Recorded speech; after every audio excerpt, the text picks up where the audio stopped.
11.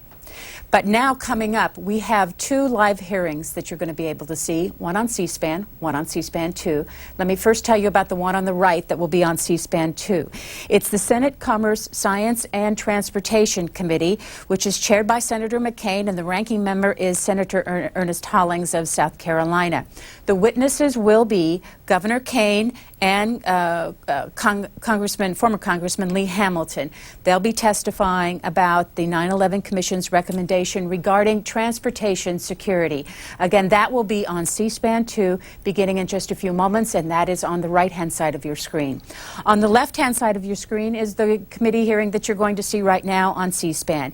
It is the Senate Governmental Affairs Committee, which is chaired by Senator Susan Collins, a Republican of Maine. The ranking member is Senator Joe Lieberman, a Democrat of Connecticut.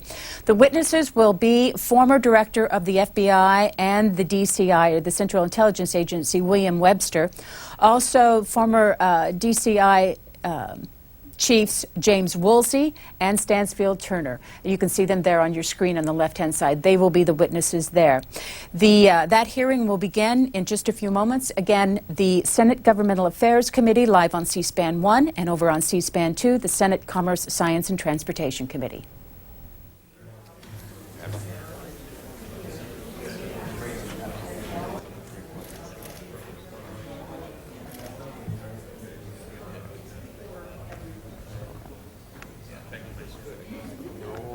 I think they're all good.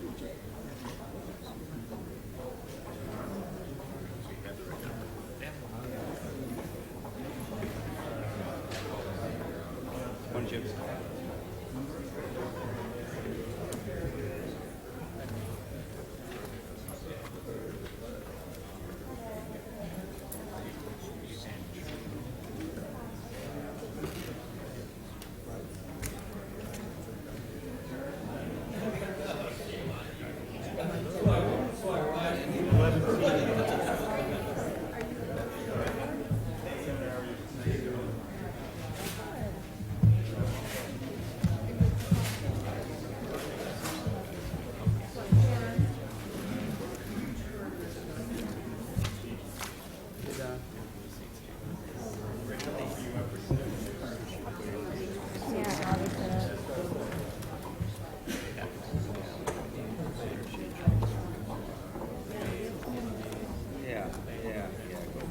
See if she got my stuff.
rather than having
The committee will come to order.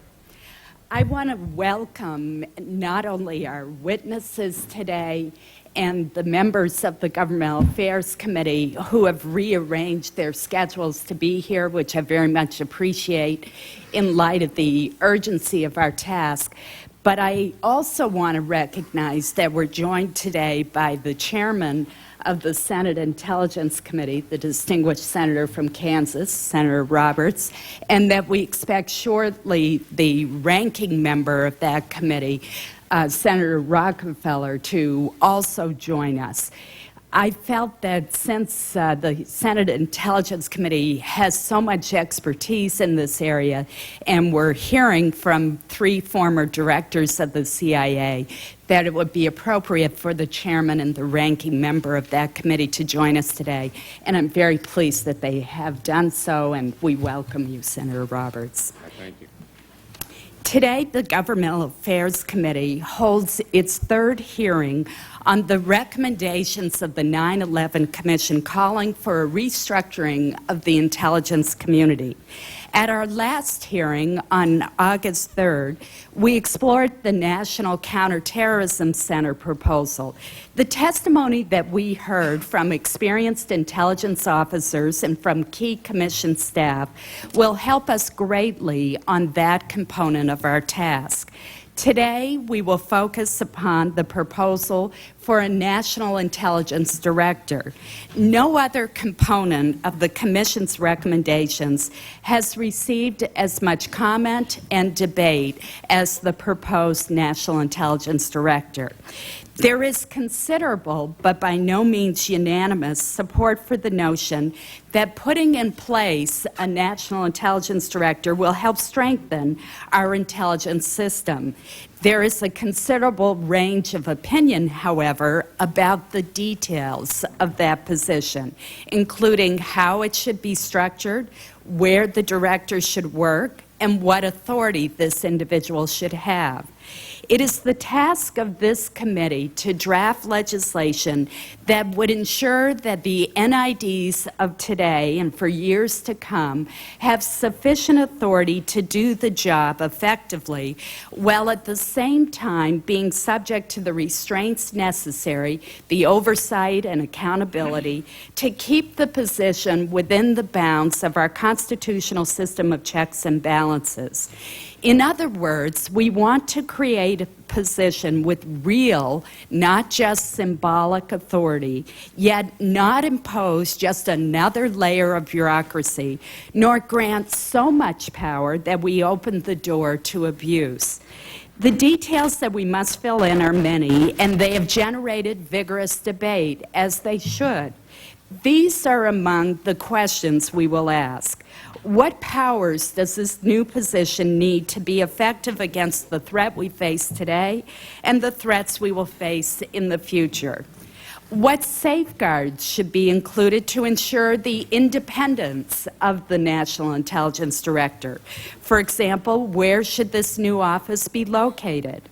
Should the NID serve a fixed term, as does the FBI director, or serve at the pleasure of the president?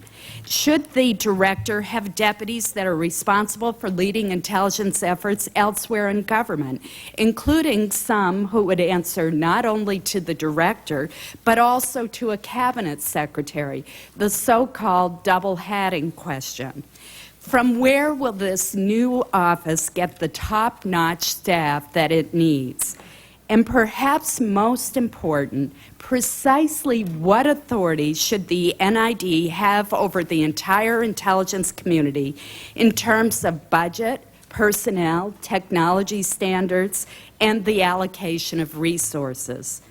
The expertise and the insight of our distinguished witnesses today will help us in the difficult challenge of answering these questions wisely. Our witness panel brings together 3 former directors of Central Intelligence from 3 different administrations. Their service spanned nearly 3 decades and witnessed an incredible variety of issues. They will provide us with the perspective of those who have grappled with the challenges facing our intelligence community while serving at the highest level. In addition, former CIA Director Robert Gates has submitted a very thoughtful written statement since he is unable to be with us today. Judge Webster, Mr. Woolsey, Admiral Turner, we're very pleased that you've taken the time to be with us today, and we look forward to hearing your testimony shortly. I'd now like to call on the ranking member, my partner in this endeavor, Senator Lieberman.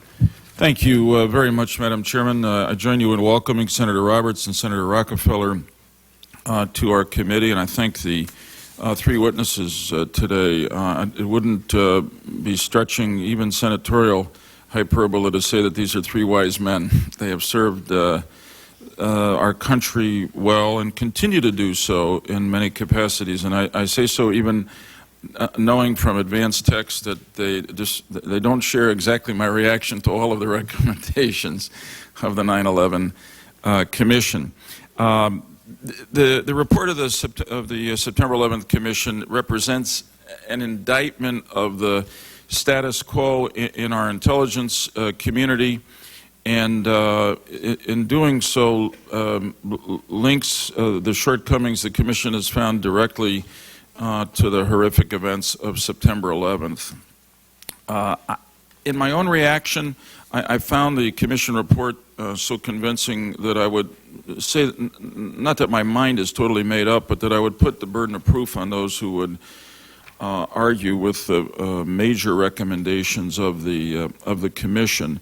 Madam Chairman, I thank you again for the pace that this committee is setting in the consideration of the Commission report. We operate in a time of crisis. The specific ongoing information that we not only receive in classified briefings, but that the public receives in news announcements about continuing terrorist threats just reminds us about how urgent it is that we act. Now, of course, we don't want to act so quickly that we do something wrong.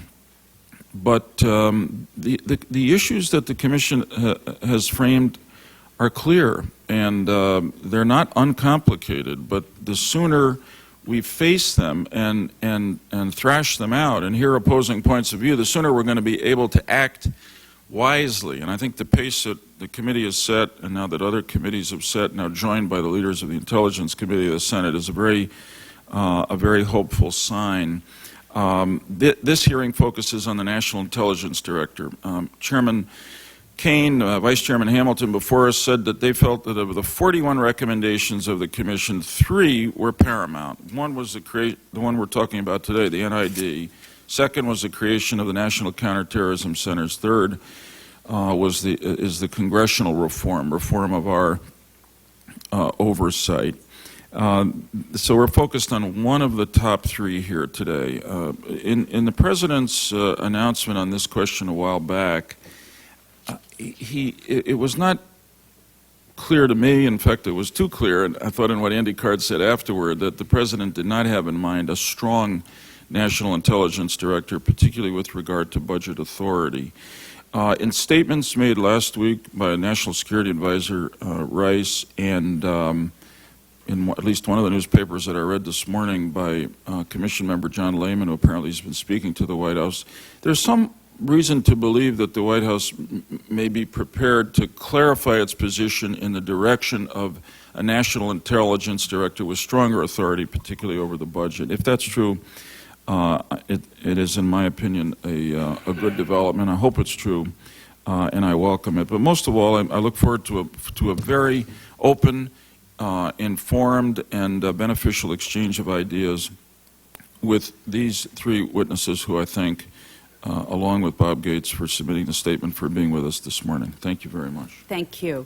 Senator Roberts, we're very pleased to have you here with us today, and I'd invite you to make any opening comments that you would like to make.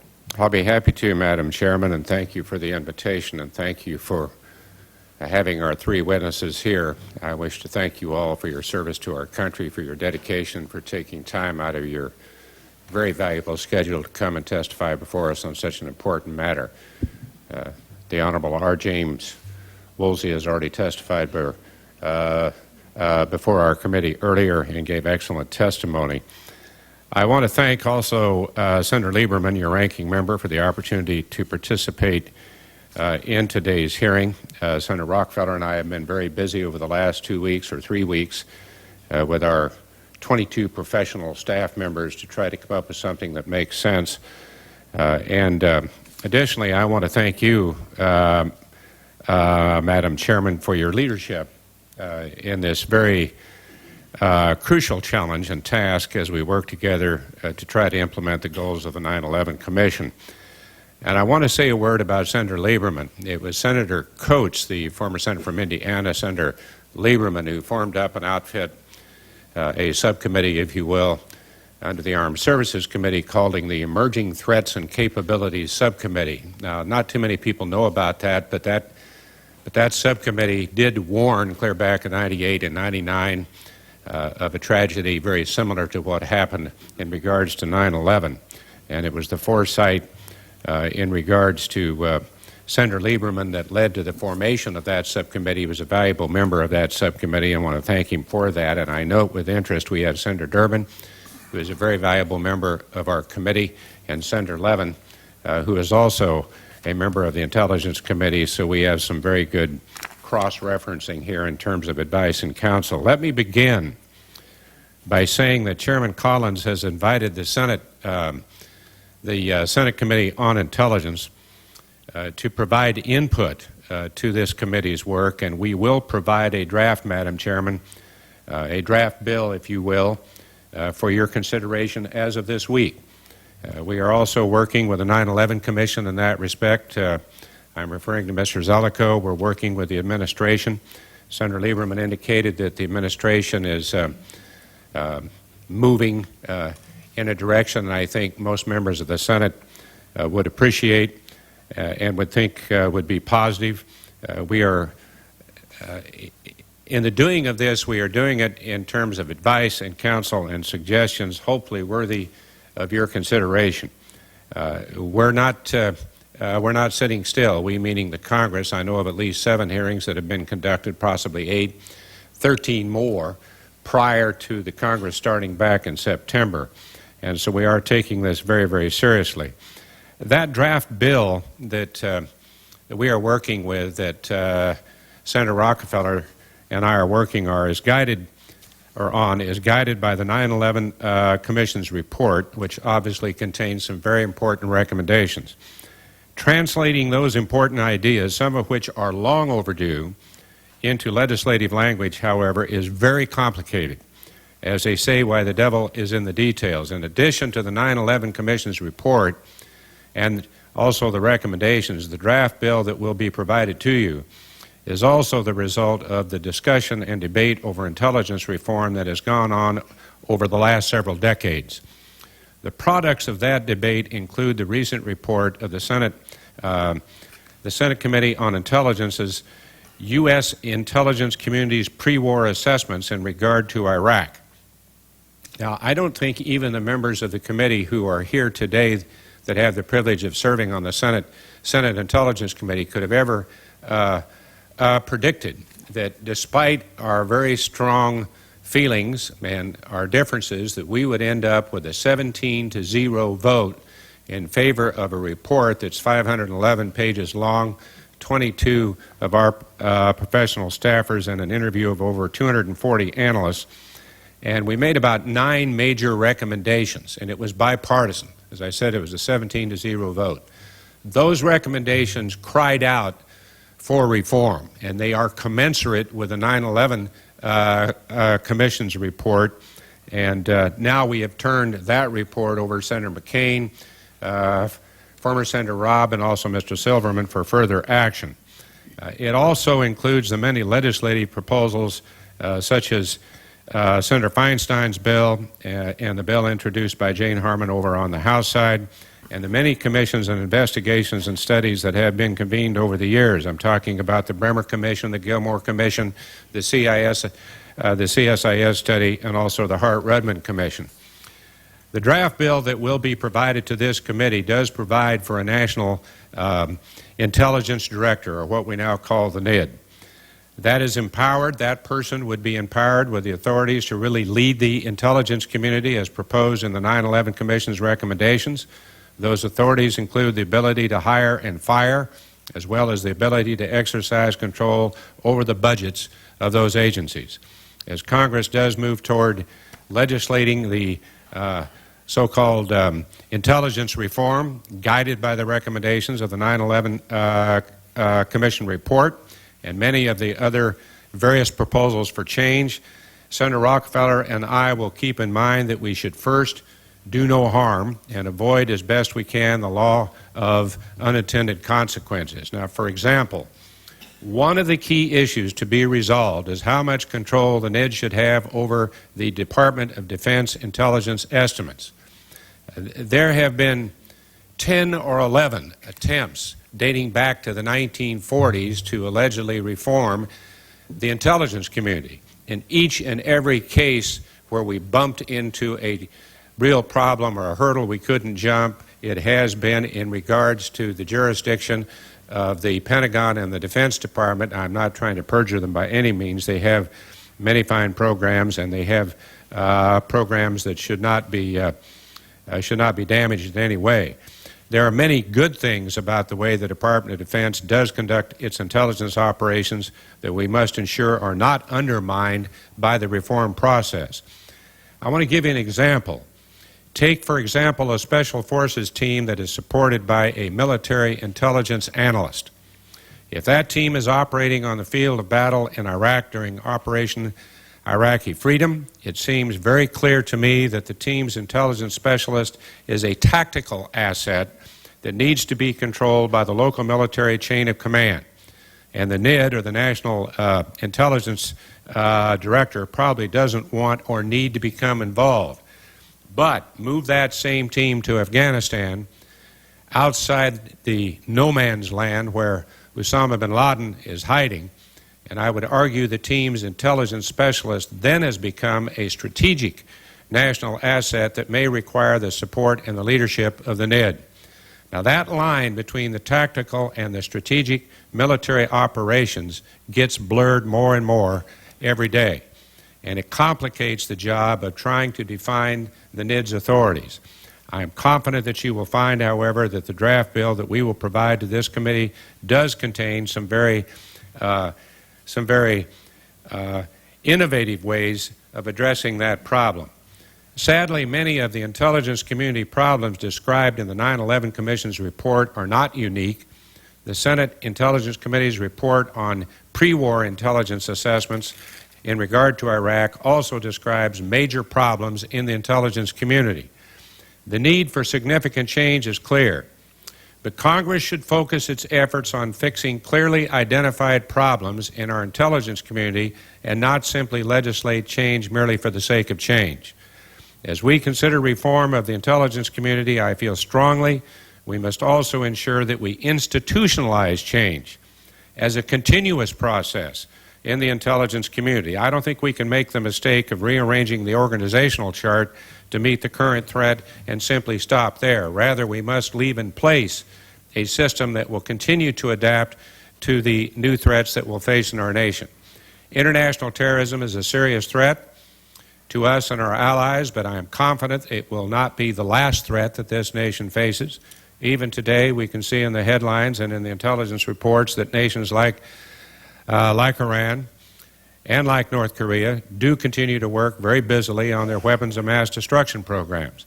So I am hopeful that a national intelligence director will be able to focus more on running the entire intelligence community, and thus will be able to spend more time ensuring that the intelligence community does continue to adapt to our future threats.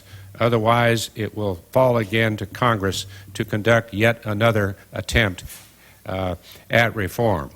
So I thank you, Madam Chairman, for the opportunity to speak. I apologize for the length of my statement, and I do want to thank my dear colleague and friend, Senator Rockefeller, for his help, his advice, and his leadership. We both share the same goals. We've been very busy here the last 2 or 3 weeks with our professional staffers, and we should have that legislative draft to you at least by Wednesday. Thank you. Senator Rockefeller, we're very happy to have you join us today, and I would call on you for any comments you might wish to make. Thank you, Chairwoman Collins and Ranking Member Lieberman. You're very nice to do this. You were given the authority of putting forward legislation, and as I explained to both of you in phone conversations we had, we want to be helpful and supportive. There's some cross-jurisdictional matters with the Intelligence Committee, which we have to take very seriously. But I'm very happy that you're doing it. This is not a work of turf. This is a work of national necessity. I find myself in agreement with most of the recommendations of the Commission. Some I have some questions about. Some I think need to be explained a little bit further before I would, quote, render a judgment, at least on my part. If the Congress and the President can't reach a successful agreement and constructive reform this year, and I don't preclude a post-election session, we certainly will have failed the American people.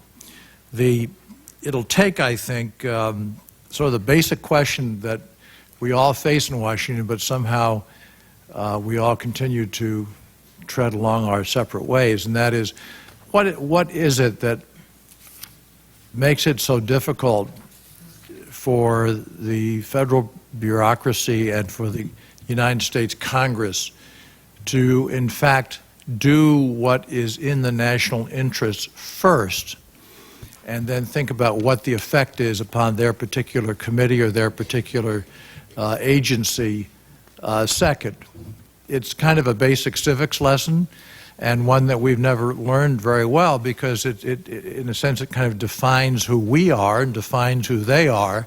And when you compare that to the national, the fact that we're going to be dealing with this crisis on terrorism for the next 20 or 30 years or more, depending upon when we can get some kind of a message of calm and reconciliation out to the Islamic community across the world, not just the Arab world, we really do have to take this and do it correctly. If we did this by the end of the year, and everybody wants to do that, and I do too, by the end of this particular session, if we can do that, great. I don't think any of us should be under the illusions that it would have stopped the long time in place planning on the part of al-Qaeda to do what it did on 9/11, or what it may yet do if one reads the intelligence and looks at the reports. But still, that isn't that's not the question. Maybe it should be stated this way: what future failures could we avoid, and how many lives could we save because we act relatively sooner and create a mindset change in the Congress and in the bureaucracy, and particularly, of course, within our intelligence community. Nobody would disagree with the fact that we've got a 57-year-old model. It's blueprints drawn up from the Cold War. It's not an ideal arrangement for attacking an enemy that doesn't wear a uniform, an enemy that exists outside the rule of international law, international obligations, and an enemy which looks forward to slaughtering men, women, and children where they live and where they work, and does so with a religious purpose, mixed in with a hateful purpose. So the threat to our changes, to our country has obviously changed in the last decade. The intelligence community has evolved to be sure to meet that challenge, but the pace has been slow, and the question now isn't, is the pace the pace has to be organizationally and in terms of trained people, which takes a long time, 5 years to train an analyst, 10 years to train an analyst, 5 years to train a linguist. I mean, we're talking, if we'd start now, some fairly long-term results in order to fight the global war on terrorism, which, as I indicated, I think is with us for a long time. Now, the biggest impediment is that no single person, and Chairman Roberts and everybody else has pointed this out, no person has the responsibility and the budgetary and personnel authority in hands for managing the entire intelligence community. That's a very serious error, in my point. The Director of Central Intelligence has this titular responsibility, but not the control of the budgetary strings. I asked George Tenet once if you felt like you needed to direct the intelligence community, would you? And he said, no, I'll only direct what I have budget authority over. And he said that publicly, and he said that privately, and I think that sums it up very well. As we know, it's the Secretary of Defense who controls the lion's share of the intelligence budget, and that's going to be the great battle around here. And it's one which has already joined, and again, national interest versus committee interest versus institutional interest, all of these things I think are come into play there. Where else in government or corporate America would you find such a split arrangement as we have now? It's more akin to a custody settlement between divorced parents than a management plan for a 15-agency, multi-billion-dollar entity called the intelligence community. The President's decision, as has been indicated by Senator Lieberman, to endorse the Commission recommendation to create a National Intelligence Director was a step in the right direction. His decision to deviate from the Commission's recommendation to give this director real budget and personal authority was a bigger step, in my mind, backwards. And now worrying about how to make it stronger isn't convincing to me until I see a real switch and a real willingness to invest authority in the National Intelligence Director for budget and for personnel and the rest of it. So we're going to have to break some china around here. Otherwise, we will fail. We will fail. We will do it little bits and pieces, and we will be like Congress has so often been. The American people need real reform. They want our intelligence system to be effectively managed, and for that person and those who serve under him or her to be accountable, which is a Carl Levin favorite. Accountability is a major, major factor that we're going to have to deal with. Reforming the intelligence community is about protecting American soil and American lives, but it's also about, should not be about protecting the turf at the Pentagon or at any of the intelligence agencies. This is about what is best for America, regardless of the players or the agencies. I call upon the President to endorse this essential element of the 9/11 Commission's plan so we can get about the business of reaching agreement. Chairwoman Collins and Ranking Member Lieberman, I thank you. Thank you very much. Thank you for your statement. It's now my pleasure to introduce our distinguished panel today. And I apologize for being distracted by the chairman of the committee. I've been having that experience with Senator Roberts for years now. It's a new one for me. That's my job description. It is a great pleasure to introduce today's distinguished witnesses. In addition to each serving as Director of Central Intelligence, each of them has served our country with honor in such fields as the judiciary, law enforcement, diplomacy, and the military. The views that they offer from the inside perspective and from many different perspectives will greatly assist this committee. William Webster was Director of Central Intelligence from 1987 to 1991, following 9 years as Director of the Federal Bureau of Investigation. His experience in heading both the CIA and the FBI gives him a unique perspective to help us answer many of the questions today. Earlier, he served as a judge on the U.S. Court of Appeals for the Eighth Circuit. Judge Webster has received numerous awards for public service, including the Presidential Medal of Freedom, and we welcome you. James Woolsey has served under 4 presidents, most recently as Director of Central Intelligence from 1993 to 1995. He also served as Ambassador to the Negotiation on Conventional Armed Forces in Europe from 1989 to 1991, as a delegate to the U.S.-Soviet Strategic Arms Reduction talks from 1983 to 86, and as Undersecretary of the Navy from 1977 to 79. He's also been a member of the National Commission on Terrorism and the Commission to Assess the Ballistic Missile Threat to the United States. We welcome you as well. Stansfield Turner was Director of Central Intelligence from 1977 to 1981.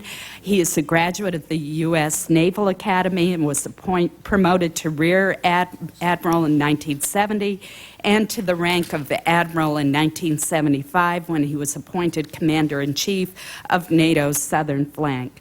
Admiral Turner has taught at Yale, at West Point, and at the University of Maryland Graduate School on Public Affairs. I want to thank each of you. You're very dedicated public servants who have given a great deal to your country. We look forward to hearing your testimony today as we fill in the details and, with your guidance, make the right decisions. Judge Webster, we'll start with you and your statement. Thank you, Chairman Collins, Senator Lieberman, members of the committee, and also Chairman Roberts and Vice Chairman Rockefeller. Thank you for the privilege of appearing before you this morning to discuss some very important subjects. As I listen to the introductory remarks from your colleagues and from you, Madam Chairman, I was reminded of reading over the weekend from the extensive writings of Professor Darling, who recorded the first 5 or 6 years of Central Intelligence as an official document. And you will perhaps not be surprised to know that many of the issues that you raised this morning were raised at the time that President Truman had to make his ultimate decision on the balancing act between intelligence and the other departments of the government. But we do, of course, live in a different world today.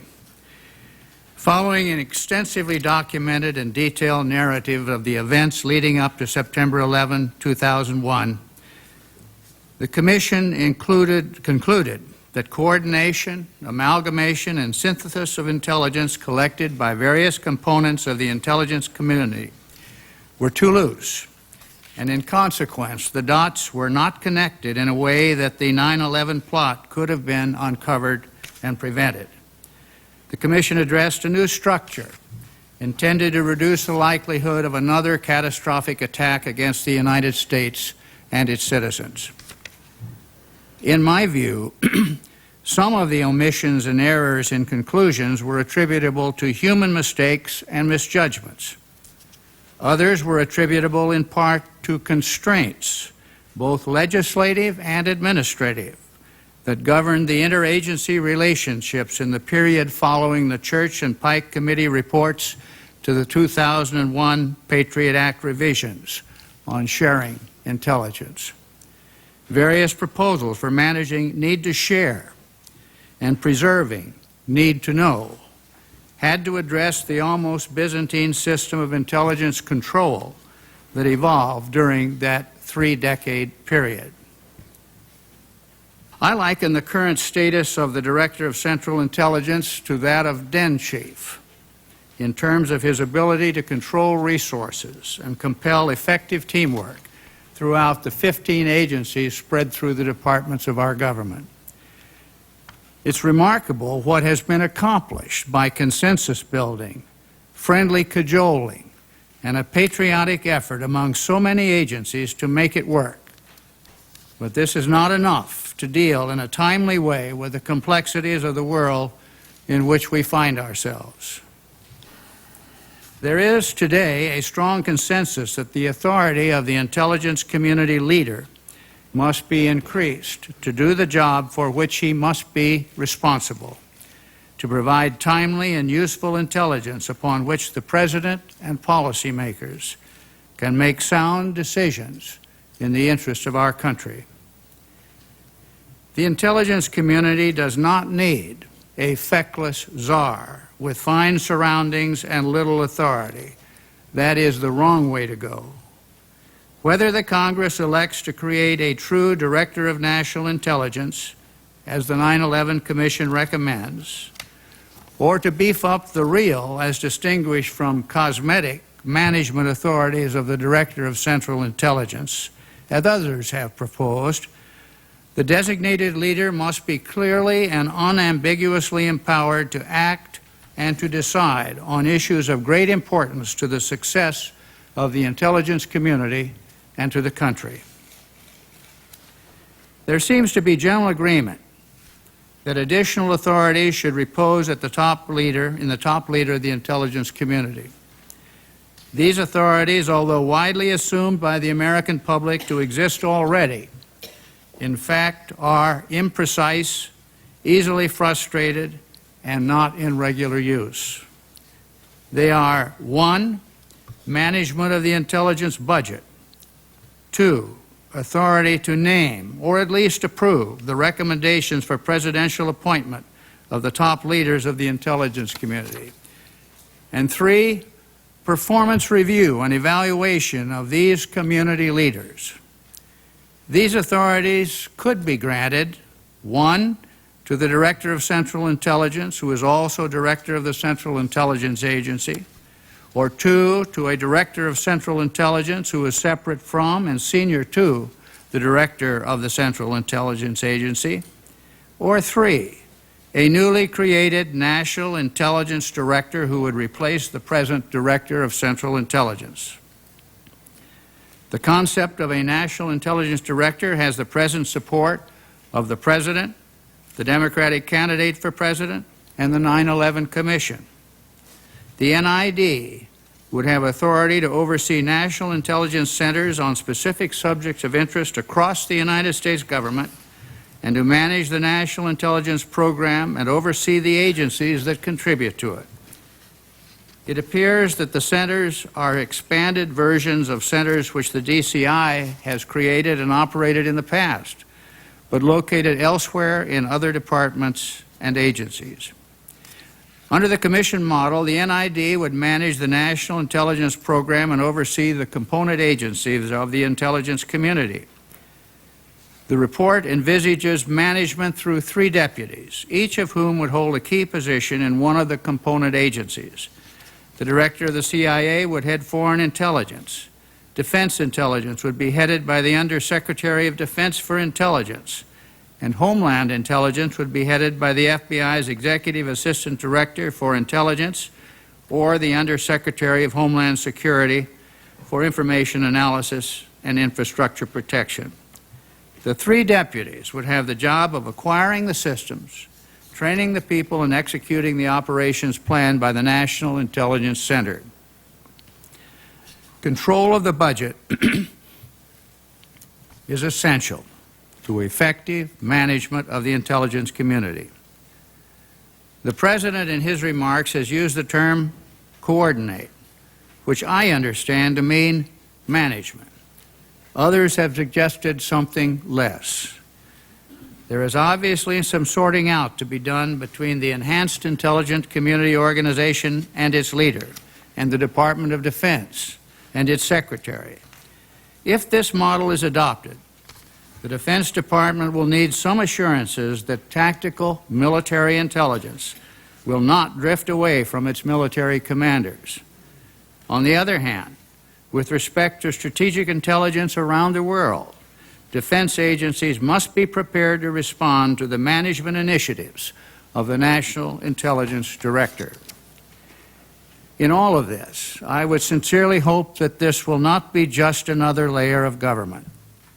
The Director of Central Intelligence position would simply segue to the new National Intelligence Director at the top of the table of organization reporting to the President. The number of new positions needed to manage the outreach and responsibilities of the NID should be carefully controlled. A key proposal is to expand the current Terrorist Threat Integration Center as a center for joint operational planning and joint intelligence, and staffed by personnel from the various agencies. While there are a number of questions to be thought through and answered, such as the role of the center in operational activities, I believe the concept has merit for a number of reasons. First, I think it offers a potentially effective vehicle for dealing with the growing threat of international terrorism with full participation and sharing by agencies across the community. Second, and this is not a pejorative observation, there is a risk that the nation's preoccupation with terrorism may cause important and significant collections and analytical responsibilities of a non-terrorist nature to be neglected. Challenges, for example, such as the Cold War, major economic changes among have and have-not nations that cause wars, and other matters requiring our best collection and analytical efforts for the benefit of our policymakers must not be neglected nor subsumed. As we have all seen too painfully, sources that have been neglected after the fact can dry up and take years to redevelop when a new crisis emerges. This must not happen. The Director of Central Intelligence, as distinguished from CIA, has established a number of centers located for convenience at CIA headquarters.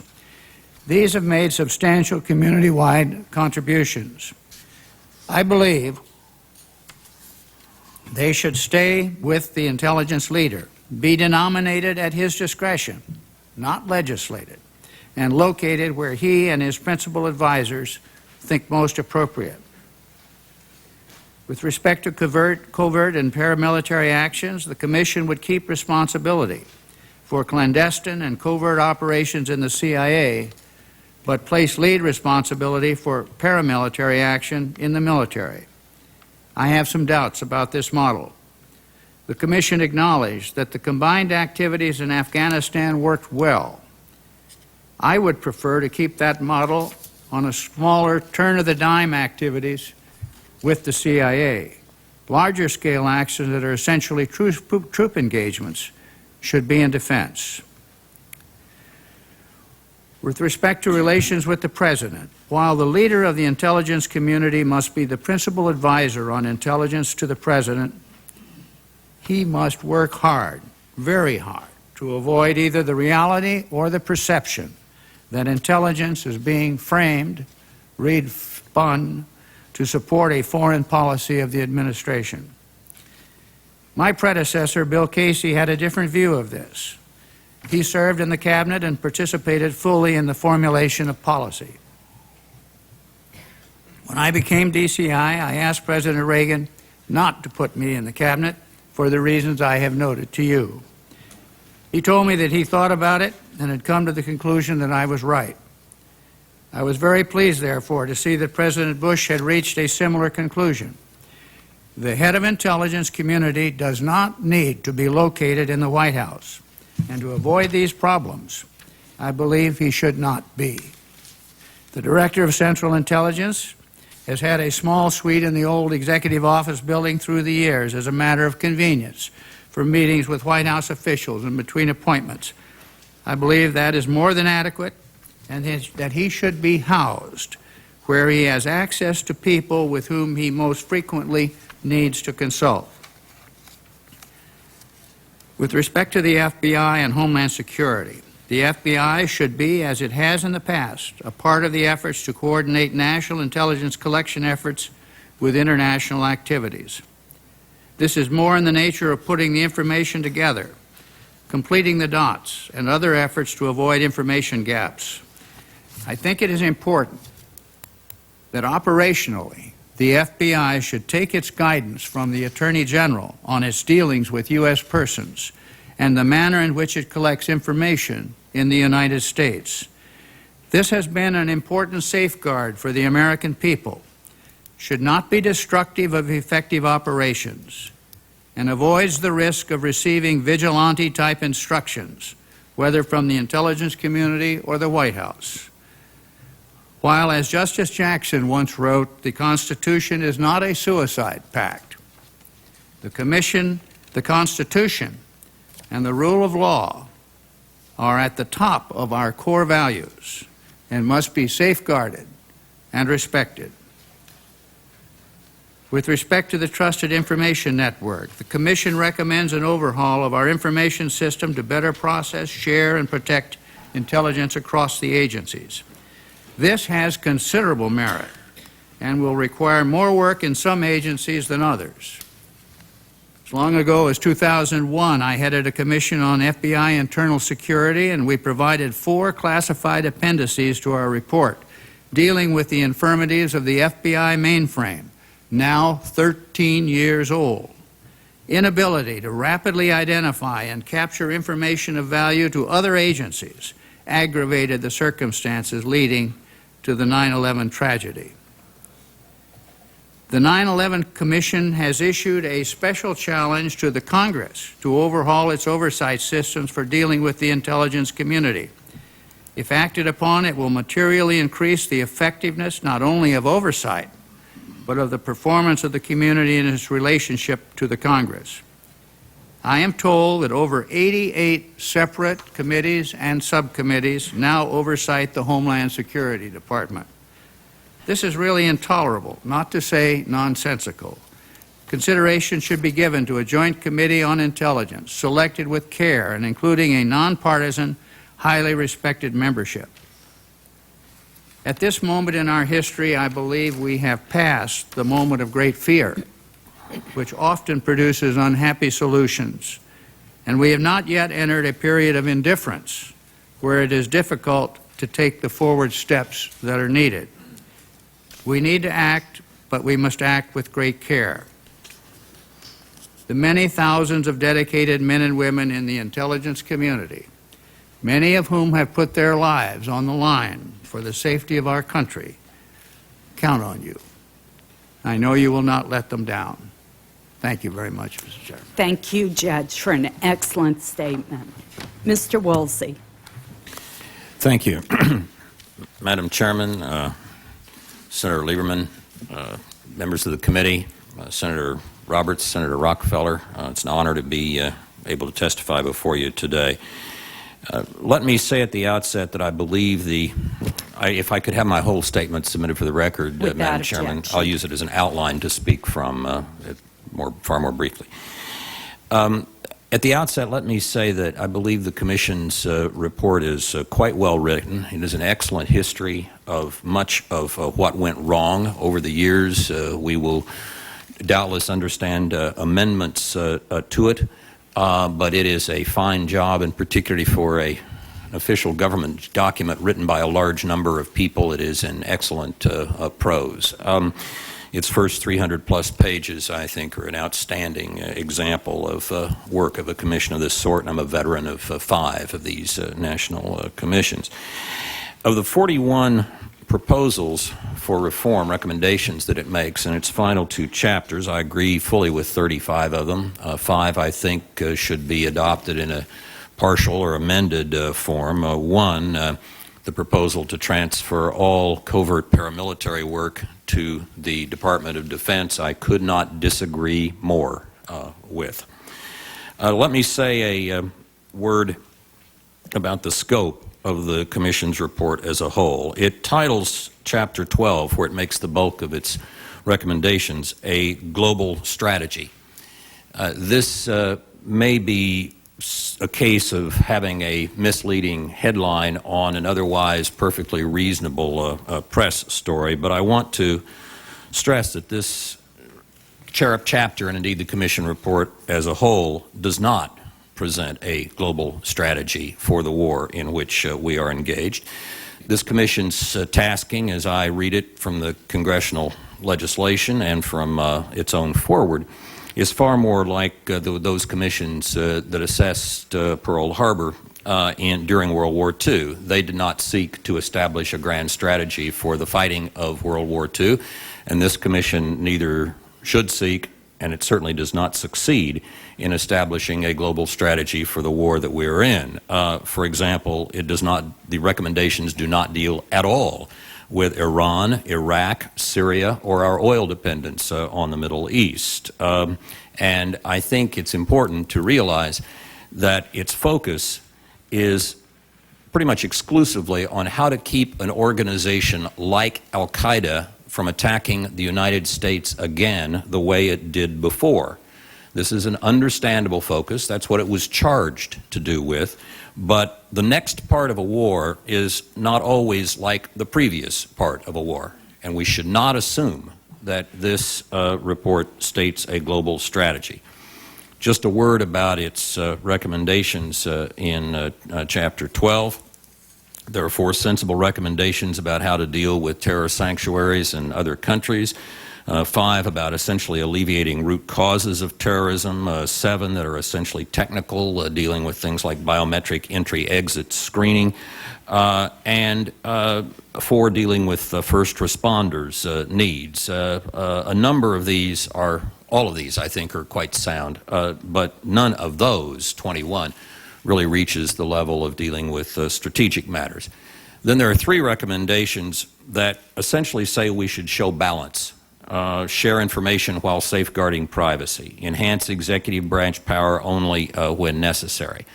These are perfectly reasonable recommendations, but they're also quite vague, and they don't give us much help in deciding issues that are important and right now before the country, such as should the federal government require birth dates from air passengers in order better to utilize databases to identify individuals who might be terrorists? Or should police continue to be barred by local ordinances, as they are in many municipalities, from inquiring of immigration authorities about the immigration status of someone they've arrested for a state or local offense? I want to call to particularly Senator Roberts and Senator Rockefeller's attention that the next 2.5 pages of my testimony on pages 3, 4, and 5 I wrote before I knew they were going to be here today, because they essentially constitute a praise, as I offered before the Senate Select Committee, of the analysis which the Senate Select Committee did of the relationship between Al-Qaeda and Iraq. I think that it is far more nuanced and far sounder than what we have from the Commission. And I also believe it is important for us to understand that we face not just one totalitarian enemy in the Middle East. We face at least 3. The secular Baathists, who are essentially fascists, modeled after the fascists of the 20s and 30s. The Islamists from the Shiite side of Islam, run and operated, whether they are Hezbollah or Muqtada al-Sadr out of Tehran. And the Islamists from the Sunni side of Islam, such as Al-Qaeda, its underlying economic sustenance fueled by the oil money of the Gulf, and its ideology fueled by the hatred put forth by the Wahhabis of Saudi Arabia. I think it's important that we should understand that these three totalitarian groups hate each other, stem from different roots, criticize each other, kill each other from time to time, but still are capable here and there of cooperation against us, just as Hitler and Stalin surprised the world in 1939, including most of the world's intelligence analysts, by forging the Hitler-Stalin Pact. So I believe it's important to pay attention to what the Senate Select Committee says in Chapter 12 about the rather extensive connections, not operational, but connections, particularly with respect to training between al-Qaeda and the Baathists of Iraq. Moving on to page 5, Madam Chairman, and the recommendations of Chapter 13. I concur with the Commission's most publicized recommendation, essentially to split the current job of the Director of Central Intelligence and set up a separate individual to manage the intelligence community and serve as the President's chief advisor on intelligence from the individual who would be the head of the CIA and responsible for management of it. I also concur with the establishment of a National Counterterrorism Center reporting to the new NID. Just a quick word about Senator Rockefeller's interesting analogy to a custody arrangement for the current relationship between the DCI and much of the community. It is, in a sense, a custody settlement, but the Director of Central Intelligence under the current system is the party who gets only very rare and brief visitation rights. It is a very weak position currently from the point of view of managing either the personnel or the money within the intelligence community. And I do believe that it is a job, the current DCI job, is a job that should be divided.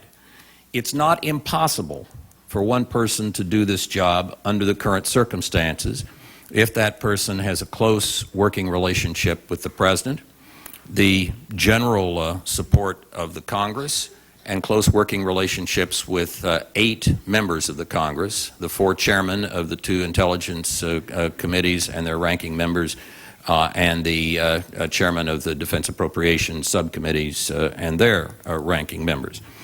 But in my case, I didn't have a bad relationship with the President I served. I just didn't have much of one at all. And with respect to the committee chairman and ranking members, I had 7 good relationships and 1 bad one, as my testimony summarizes. What that meant was, because of those 2 circumstances, it was in 1993, Congress was in session 195 days, and I had 205 appointments on Capitol Hill, more than once a day for the time Congress was in session. Much of that was because of what has been publicized a number of times, my disagreements with the chairman of the Senate Intelligence Committee at the time, Senator DeConcini, over a range of issues, terminating satellite programs, terminating computers for NSA, terminating funds for Arabic and Farsi language instruction, closing large numbers of CIA stations around the world, transferring all overseas penetration of foreign intelligence services to the FBI, and so forth. Some of these disputes I won, some I lost, but it did take a very substantial amount of time. Should some future DCI under the current structure have to spend that type of time and resources dealing with congressional oversight, I think it's easy to see how it would be very difficult for him or her to have enough hours in the day also to manage the CIA. I do think it is important to focus on the precise responsibilities of the new NID, and I favor over the original White House formulation and over the Commission's formulation, the formulation in Representative Jane Harman's original bill. In her original bill, she made the appointments and personnel process for defense intelligence agencies, such as NSA, a joint matter between the NID and the Secretary of Defense, and joint responsibility, of course, with respect to counterterrorism work at the Federal Bureau of Investigation, joint with the Department of Justice. Her bill also gave responsibility for budget execution, essentially, to the NID, but left the Secretary of Defense and the Attorney General in appropriate cases much more of an opportunity to contest some such decisions before the President than I see in the Commission's bill. I believe the Commission's bill leans, frankly, a bit too heavily toward czardom. And if there is one term I would like to see if we could get out of this debate, it is, in fact, intelligence czar.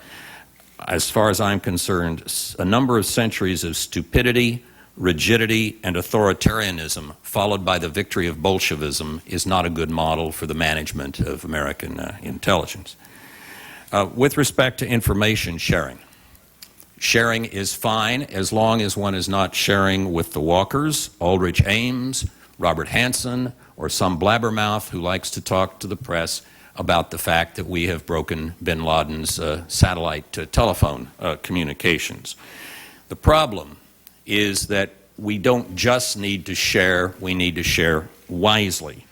And the more one knows about intelligence sources and methods for a particular piece of intelligence, frequently the better one is able to interpret it, and the better job of analysis one is able to do. That's why the President's Daily Brief has a lot of material in it about sources and methods, and why sources and methods are guarded as carefully as they are. I think the NID needs to have different approaches toward different parts of the intelligence process with respect to the degree of uniformity he requires, with respect, he or she, with respect to the degree of sharing, with respect to the degree of permitting in competition and even freelancing. For example, at the front end of the process, development of new collection methods can benefit from competition between agencies.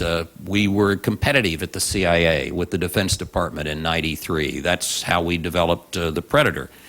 In tasking collection, customers should be consulted, not just the operators of the collection systems. That is important because it is one reason why we need to move away from the stovepiping that we now see. In processing data, also, we need to move away from stovepipes. In analyzing data and producing intelligence, some competition is not a bad thing at all. It's a good idea to have a competitive analysis. And in dissemination, I would prefer a system whereby need to know is constantly reviewed and enforced technically, rather than one in which, as the Commission suggests, need to know should always take a second place to need to share. Let me close, Madam Chairman, with just one word about paramilitary action being transferred to the Pentagon, which I believe is an extraordinarily bad idea. Covert paramilitary operations are only occasionally necessary for the United States. Covert should connote keeping them secret or denying them, plausibly or otherwise, not only before but after the fact. It was because covert action generally, including covert paramilitary operations, came into question in the mid-1970s that Congress, for good and sufficient reason, decided to place such covert action under the requirement for having presidentially signed findings and submission to the intelligence committees of the Congress. I think that was a wise decision, and for covert action, that process should be continued, including paramilitary covert action, which we deny plausibly or otherwise after the fact. Sometimes that is necessary. Sometimes one needs to save the face of an enemy as well as that of friends and allies. But the Pentagon doesn't do that now. The Pentagon does conduct clandestine military operations, which are kept secret ahead of time, or which involve deception ahead of time, and that is as old as warfare, considerably older than the Trojan horse. I think it's important that we not move to a situation whereby the Pentagon, because it has responsibility for covert paramilitary operations, also gets brought under the machinery of findings and the rest, which the CIA covert action now operates under. I think that could cripple our special forces in the war against terrorism, and I think it's a very bad idea. In conclusion, let me just say that, as stated above, I think it's quite likely, because of the limited nature of the charge they were given, that is the reason the Commission did not come up with anything approximating a global strategy, but we should not assume that they did so. Second, since so much attention is being paid to foreign intelligence in the Commission's report, it may be natural for some to draw the conclusion that with respect to 9/11, foreign intelligence is what principally failed. Now, many aspects of our government, of our country, failed with respect to 9/11, but we should at least note that most of the preparations for 9/11 took place in two countries, Germany and the U.S., where the foreign intelligence operation of the United States doesn't really collect intelligence. That satellites are going to tell us very little about terrorists. Signal intercepts are going to tell us very little, particularly if we talk about what signal intercepts we are obtaining. And so foreign intelligence reforms generally may have only a modest effect in the war on terrorism. It may be much more important whether there's a municipal ordinance that bars checking out a tip from a citizen about, say, what a Saudi visitor's immigration status is. And finally, even within the field of foreign intelligence reform, some substantive reforms, such as whether we use non-official cover officers far more than we do now and rely less on official cover, to my mind probably would make more difference than issues such as the establishment of an NID. But within the framework of the Commission's recommendations and within the framework of this committee's deliberations, I would support the establishment of an appropriately designed office of the NID, and I thank you again, Madam Chairman and members of the committee, for your attention. Thank you very much. Admiral Turner. Madam Chairman, members of the committee, Chairman Roberts, Vice Chairman Rockefeller, I much appreciate this opportunity to be with you and the honor of being here. I come at this issue of whether we want a national intelligence director from the point of view of someone who was a guinea pig national intelligence director from 1977 to 1981. President Carter's concept of how our intelligence apparatus should operate was very similar to the recommendation of the 9/11 Commission that we're talking about today. At my very first meeting with the President, before he had actually designated me as his nominee for Director of Central Intelligence, he gave me oral instruction that if I took this job, I was to concentrate on being the Director of Central Intelligence, not on being the head of the CIA. As a result, I delegated 80% of the responsibility for the CIA to the Deputy Director of Central Intelligence. For instance, I would come before committees of the Congress and testify on the overall intelligence budget. Frank Carlucci, the deputy, would then follow with a detailed explanation of the CIA's portion of that budget. This freed me up to concentrate on managing the intelligence community. In particular, it freed me up to participate very actively in the analytic portion of the intelligence process, which of course leads to estimates, which are one of the key products of intelligence. And therefore, the analytic process deserves the personal attention of the Director of Central Intelligence. Moreover, unless the Director personally participates in the analytic process, it's not going to be as good as it should be. Only the Director can adjudicate big differences between the various analytic agencies. So his or her participation is the only way to avoid having consensus intelligence by committee. If he or she does not give that leadership, it won't be there. President Carter's oral directive to me to concentrate on the community not only freed me up to help manage the community, but he also gave me specific authorities in a presidential executive order. The first, one we've discussed a lot today, was over budgets. We still had a committee to review the budgets of the entire intelligence community, but in accordance with President Carter's executive order, there was only one vote on the committee, mine.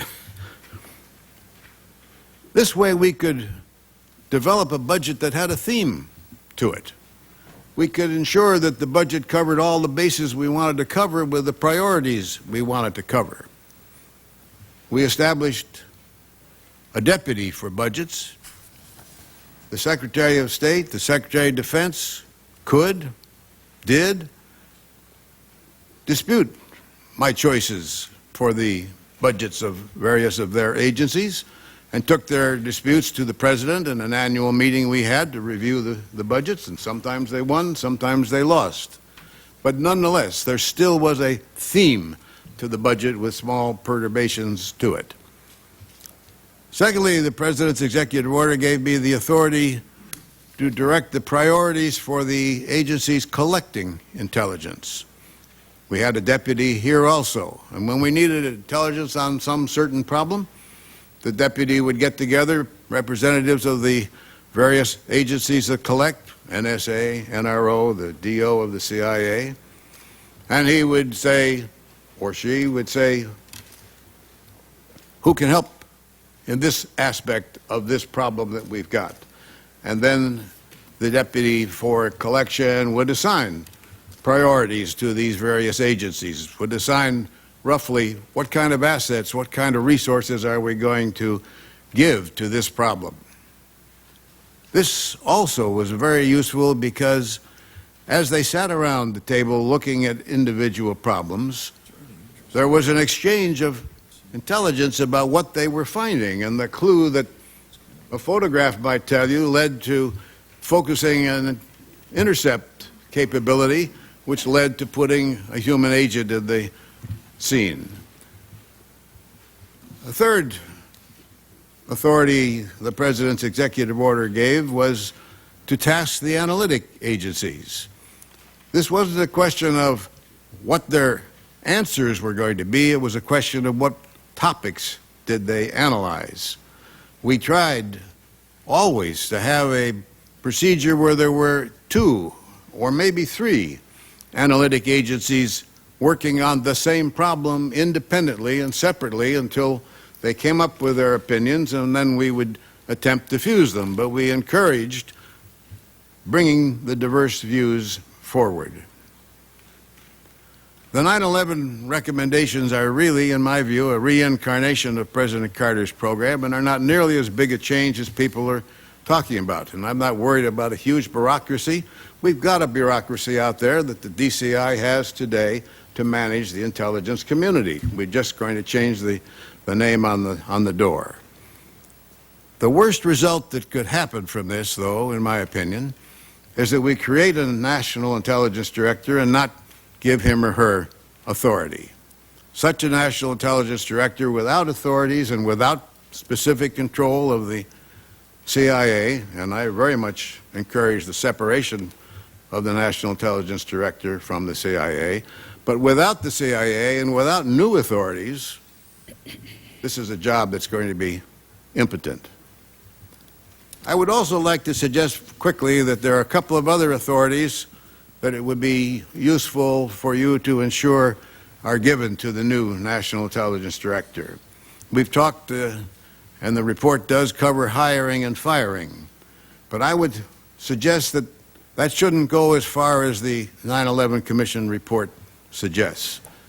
The heads of the analytic agencies, the DIA in the Defense Department, the INR in the State Department, the DO in the CIA, they should not be subject to the National Intelligence Director's appointment, hiring, and firing. The secretaries of those departments deserve to have their own intelligence advisor whom they have personal confidence in. And if you insist that they take somebody they don't like, they will just create a new intelligence operation of their own on the side anyway. So I think those are departmental responsibilities. Secondly, I think it's very important that we define what is national intelligence, what is in the national intelligence budget. It's ridiculous today that some 80% of the intelligence budget, if I understand it, is in programs like the Tactical Tiara program or the Joint Military Intelligence Program. One of the ways the Defense Department countered President Carter's having designated me as the director of the budgets was to begin to take things out of my budget, put them in these tactical budgets. I suggest that you draw a line here. The line is that it's only tactical if it's tasked only by a commander in the field. Thirdly, we need to be sure that whatever legislation there is here authorizes the director or the National Intelligence Director to direct the dissemination of intelligence.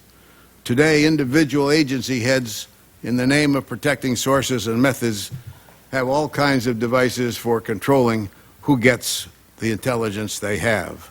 And it's perfectly reasonable to try to protect sources and methods, but there has to be a national balance between the importance to the country of exchanging that information, at least on some limited basis, and protecting the sources. And the person to make that judgment in the national interest is not the head of the agency who's very concerned with the sources and methods. It's the National Intelligence Director we're going to create. Finally, the key point here is that whether we should increase the authority of the National Intelligence Director at the expense of the Department of Defense is one that only you in the Congress can address at this time. If we're going to act soon, it seems very clear that adjudicating within the executive branch and getting the Department of Defense to give up territory, getting the CIA to accept being separated from direct access to the President is just going to be bureaucratically too difficult. And I would finally suggest to you, please, if we're serious about the war on terrorism, we've got to appreciate that while it was all right in many ways for the Defense Department to control our intelligence operations to the high degree that it has since 1947, during a Cold War, when the threat to this country was a military threat. That's changed. And if it's changed, we deserve to change who controls our intelligence so that it is done not in the military interest, but in the national interest. Thank you, Madam Chairman. Thank you, Admiral. Judge Webster, the 9/11 Commission documents very well the failure to share information between the FBI and the CIA. And the Commission documents the legal and cultural barriers that prevented that information sharing. And that's one reason that the Commission has proposed that the National Intelligence Director have authority over both the domestic and foreign side of intelligence. In his written statement submitted to the committee, former DCI Robert Gates raises some serious concerns about vesting in the new intelligence director the authority over both domestic and foreign intelligence. And he talks, as you did briefly in your statement, about President Truman's fear that if those two areas were under one person, you might create an American KGB, I believe Truman said. Dr. Gates has suggested that we need to put some safeguards, and that one such safeguard might be to restrict the NID to receiving domestic intelligence only with respect to certain categories of threats, like terrorism, weapons of mass destruction, international drug trafficking. Since you have served as both head of the FBI and the CIA, I would very much like to get your assessment of what safeguards, if any, we need to include if we are going to give the new director authority over the foreign and domestic divide. Madam Chairman, Dr. Gates' suggestion of categories is an interesting one and deserves further consideration by the committee.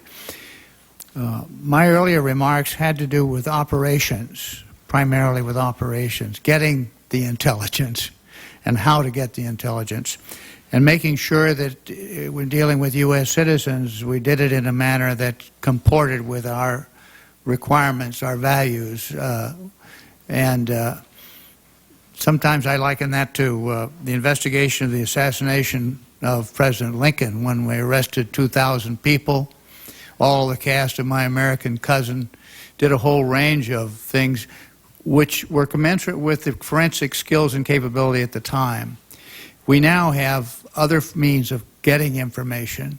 Some of it required warrants, some of it does not. I prefer that the Attorney General be involved in the process of determining how information is obtained and whether or not it requires a warrant or requires whatever restrictions. The Patriot Act liberated a lot of the frustrations with respect to focusing on telephones rather than on individuals and matters of that kind. It's been roundly criticized, but most of those changes, I think, were constructive ones. There has to be a relationship between international intelligence and domestic intelligence, which recognizes the need at the domestic level to provide information to those who are concerned with the overall international aspects.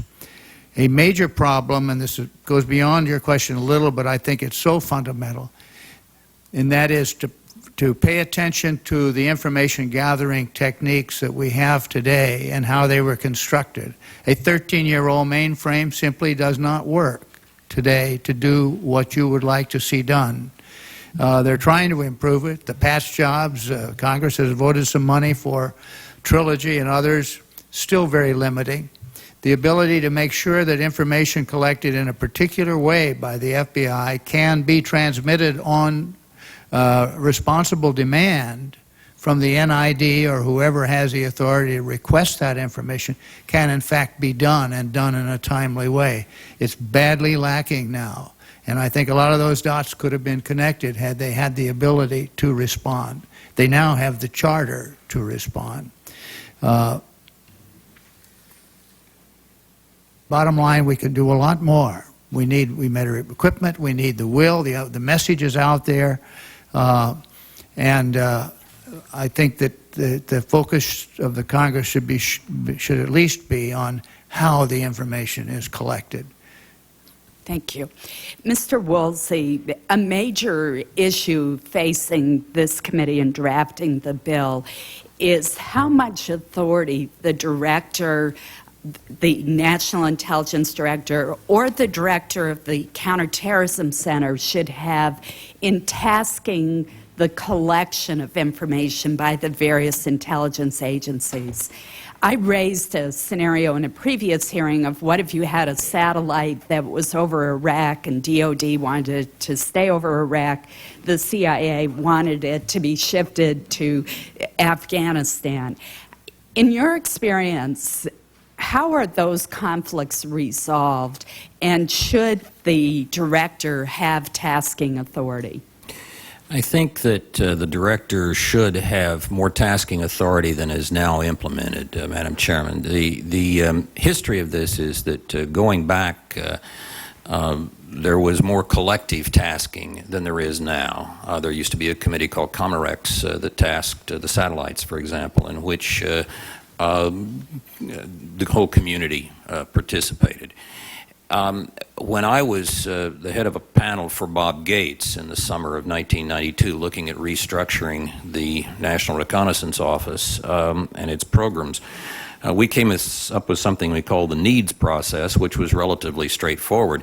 We had a very experienced intelligence officer, analyst, make the rounds of the customers, not just the people who operated collection systems, but the customers, including Treasury, State, so forth, and come back with us with a judgment about what their needs were and whether they were being balanced properly by the official process. I tried to keep something like that going when I was Director of Central Intelligence, but things like that often get bureaucratized rather quickly.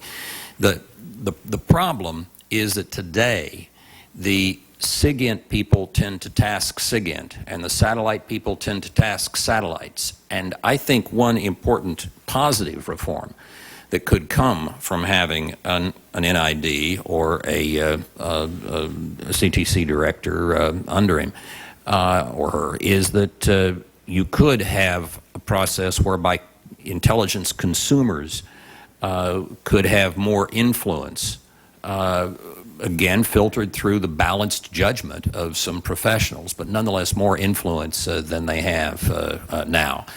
So I would regard that as one positive outcome of having an NID or a CTC. And I must say, with respect to the question that Judge Webster answered, I think another reason to have an NID is that with the restrictions he mentioned, which are very important, it's a better idea to have someone other than the head of the CIA be the person to whom someone with responsibility in the Justice Department or the FBI reports.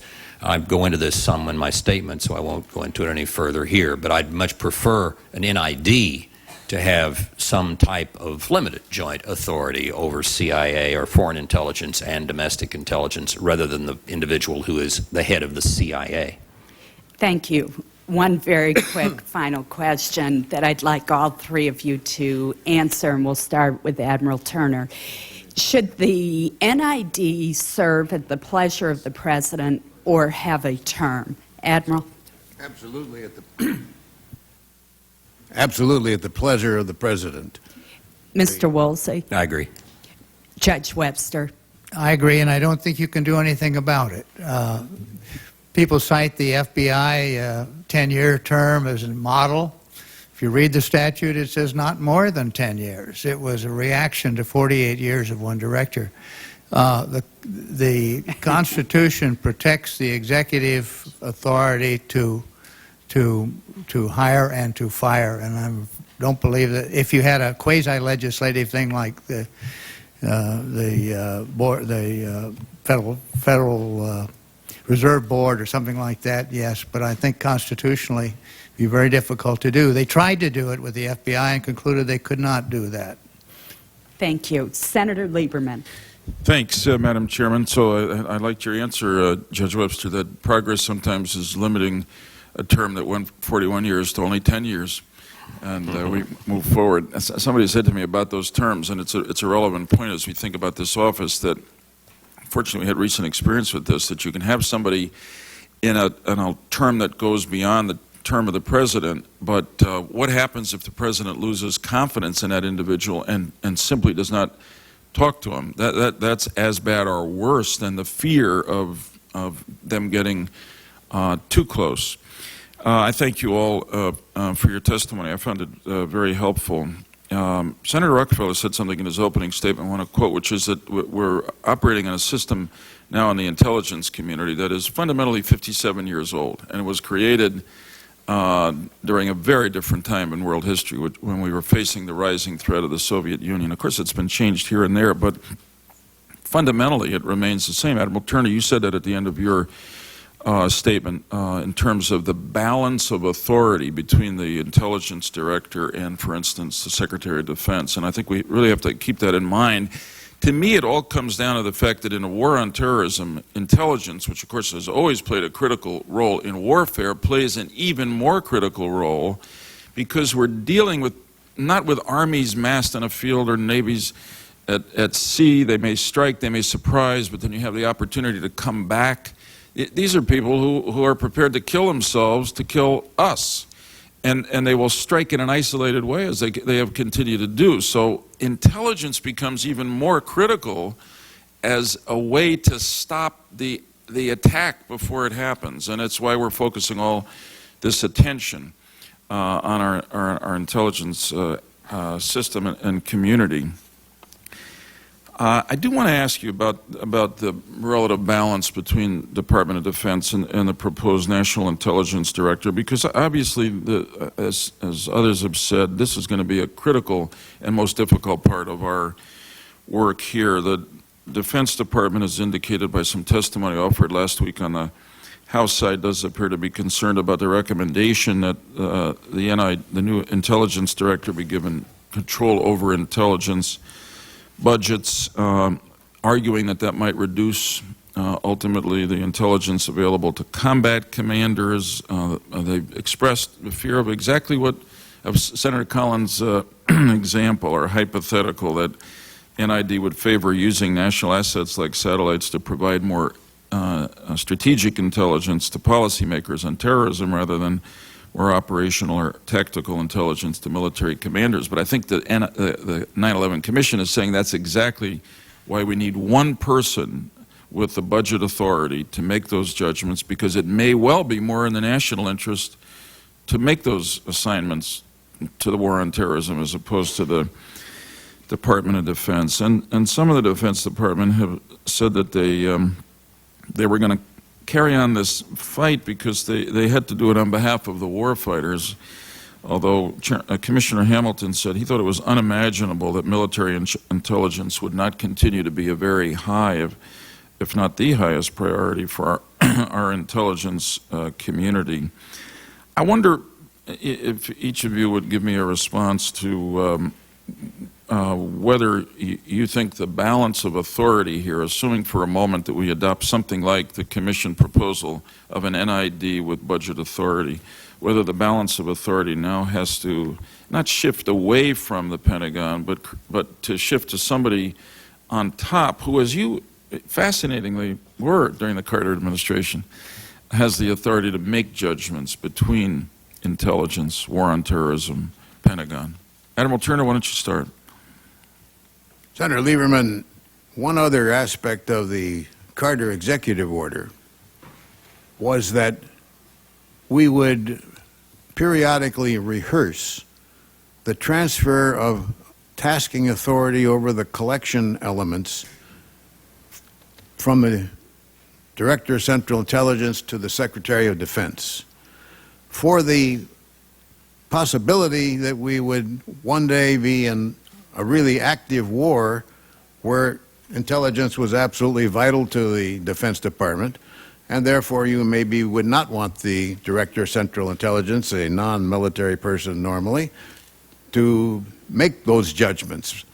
And so we would, from time to time, for a week or something like this, say, my deputy for collection tasking was now taking his instructions from Harold Brown over in the Defense Department rather than from me, which gave the Defense Department a fallback position.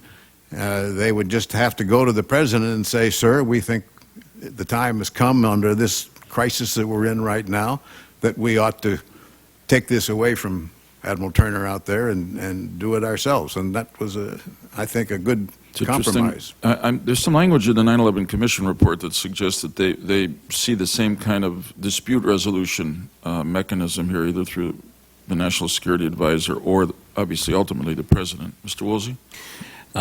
Senator Lieberman, I believe one of the older statutes already essentially permits transfer of tasking authority in wartime to the Defense Department.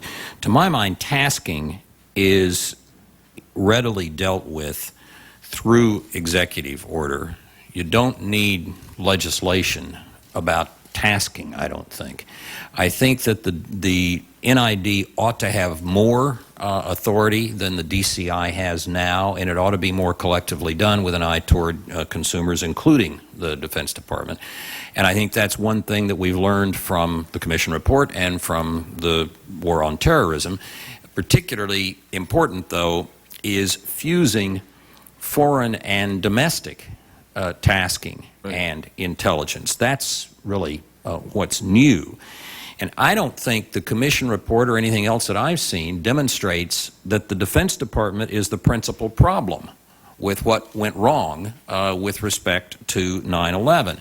We have had also some important successes over the course of the last 2 decades in utilizing not just tactical systems, but national systems directly and immediately on the battlefield. And that's had a lot to do with the Secretary of Defense's hand in managing many aspects of the defense agencies in intelligence.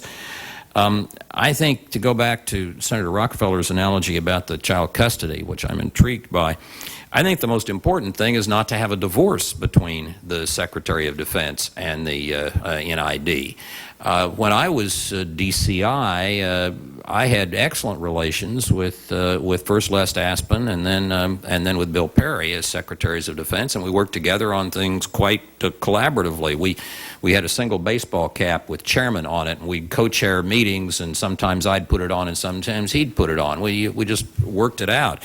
So I think the Harmon formulation, frankly, is superior to both that of the Commission and that of the original version I heard from the White House, because I think it strikes a balance requiring joint appointments of individuals such as the Director of NSA, and it gives the Secretary of Defense a word in budget execution, although it leaves the principal authority to move money around in the hands of the NID. I think that's a better solution than what I've heard from either the Commission or initially from the White House.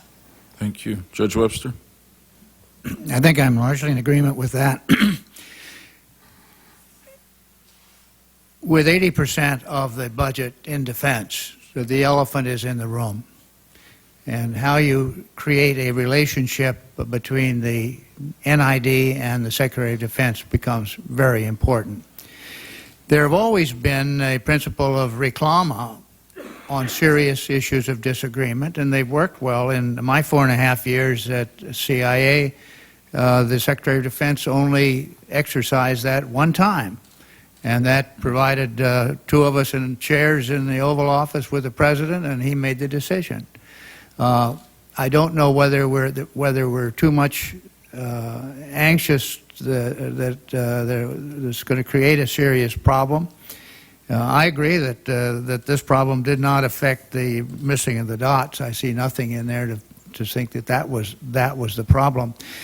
During the Gulf War, we pulled satellites that were dedicated to watching the Soviet Union closely and moved them into the Middle East and worked closely with them. That worked very well. We had one unexpected issue, which was again resolved by the deliberative process with the National Security Advisor acting at the instruction of the President, where our analysts disagreed with what we saw about whether the number of tanks that had been destroyed and Scud launchers that had been destroyed, which was the key to the President's authorization to begin the land war. Those things don't happen very often, but I think in retrospect, looking back on it, while I think that CIA was right, it would have been better not to have had that, would have been better for the military to have had that choice and made that final judgment. Thank you. My time's up. Can I ask for a one-word answer from all of you? I'm following the Chairman's precedent. I'm curious whether you briefed the President yourself personally, and if not, generally speaking, how often you spoke to him. You know, we just come through a period where the Director, now the Acting Director of CIA, has given the President a daily intelligence briefing. Did you do that, Judge Webster? Yes, I did, Senator, most days. Yes. I had a briefer there every morning, so I didn't feel an obligation to it. But this was the first time in a long time that the President, then President Bush, took his briefing directly from Right. CIA, previously been through the National Security Advisor. Mr. Woolsey? A handful of times early in the administration, President Clinton had me and the briefer in. Normally, thereafter, he almost always read the daily briefing. Other than that, I had 2 substantive meetings with him in 2 years, 1 a year. Yeah. President Carter preferred to read the President's daily brief. I had a half-hour session with him 3 times a week for the first several years to bring him up on other intelligence aspects. Very interesting. Thank you all very much. Thank you. Senator Roberts. Yes, thank you, Madam Chairman. I'd like to cut to the chase again like everybody else has. We hear the idea of having a NID is good only if it comes with some greater power than currently resides in the office of the DCI.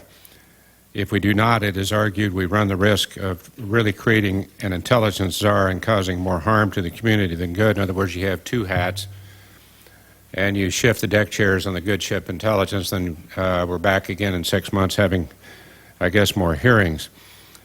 But at any rate, I think I hear from you all three saying that you agree that if a NID is created, we must empower it, that you agree that greater control over DOD NFIP budgets, that's the National Foreign Intelligence Program, should be included in these broader powers. Well, here's the question. Here's the question that faces, or the challenge, or the frustration that faces Senator Rockefeller, Senator Durbin, and Senator Levin and myself. As you have said before, I think Admiral Turner said it, that the Defense Department controls 80% of the funding. And the Intelligence Committee then controls 20%. That adds up to 10% of the total DOD funding in regards to the money that they control. And then we try to make some sense out of the difference, and pardon these acronyms, but the intelligence community absolutely devours them, and then they change them every once in a while. One is Tierra, and when you're talking about Tierra, other than the one that we're going to give to the distinguished chairwoman, that's tactical. And everybody pretty well figures out with the four services that the Department of Defense and that commander in the field would have that capability. One is called JMIP. Now that's the satellites. That's the collection. That's tremendously important, where we have to maintain our technology. And then there's the NFIP, which is what I've explained, the National Foreign Intelligence Program. That's the strategic and the counterterrorism. And the whole idea is, how do you meld these together under a NID so that it works? Now, right now, under the Defense Department, you have the Defense Intelligence Agency, you have NSA, you have the NRO, you have NEMA. I'm sorry, they've changed that acronym. It's NGIA. And then you have the four services. 9 of the 15 intelligence agencies, 9 of the 15 are controlled literally by the Defense Department. Now, this leads to something that I've called torn between two masters. Let me give you 2 examples. When we had an urgent need, at the request of many senators, more especially Senator Levin, who was an absolute tiger on this, when the Iraq Survey Group went to Iraq to look for the weapons of mass destruction, there was an effort all community-wide to say, okay, who has experience in regards to Iraq? And in the State Department, they have a small arm of intelligence, and the request came to the State Department. I won't get into the number that was requested. Secretary Powell said, no, I'm sorry, you can't go. I'm shorthanded. I need you here. David Kay from Orders on High said, no, we need you with the Iraq Survey Group. Does that analyst that has 20 years of experience and possibly a PhD, who does he work for? Or who does she work for? Does she work for Secretary Powell, or does she work for the new NID? Or does she work for the Secretary of Defense? Let me give you another example. There's the Defense Intelligence Agency, obviously under the Secretary of Defense. The NID says, you know, we got a real problem in surge capacity in Colombia. We need 300 DIA agents now. Move them, please. And the Secretary of Defense says, no, I'm sorry, we still need them in regards to Afghanistan. We're about to have an election there. If we possibly can, we're not going to do it. Now, if you're torn between two masters, it seems to me that that is the big problem. Now, I'm assuming that all three of you indicate that the NID must be empowered, must have greater control over the DOD budgets. Where we get into problems is, do you move all 9 of these agencies? You wouldn't move 9, you wouldn't move the services, I'm sure. That's tactical. But there are 5 others here. Would you move them over to the NID's authority, or would you not? Or would you try to work out something in which case the Undersecretary for Intelligence for Defense, Mr. Steve Cambone, now would meet with, say, a 4-star, if that's the way to do it, or some kind of intermediary functionary to try to work this out on a better basis. That seems to me to be the big problem or challenge as we have is trying to forge a bill. Would any of you have any comments? Mr.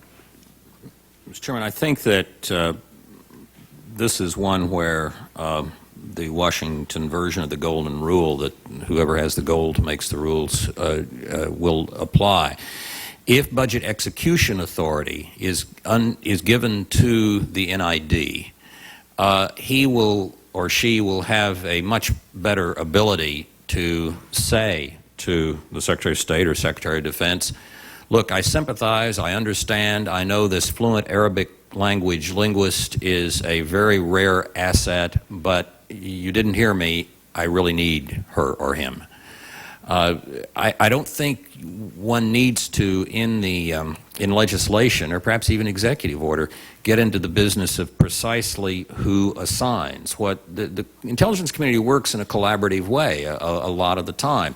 But the hardest cases are precisely the ones you mentioned because experienced and talented people are much harder to find than dollars or just bodies to fill slots.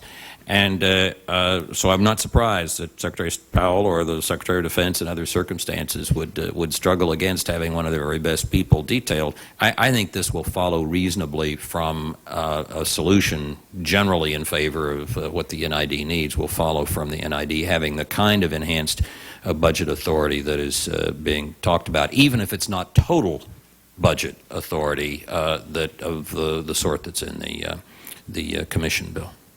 Or commission recommendations. Admiral Turner, do you have anything to say? Or I would just come back to my comment that we have to make up our minds, is terrorism number one or is it not? And if it is, then the NID should have the ability to say, I'm sorry, Secretary Powell, I really need that group of people or whatever it is in this other capacity. My former deputy, Richard Kerr, made an interesting observation the other day. It's worth repeating that intelligence is really a service industry, a service to many other departments, fields, and needs.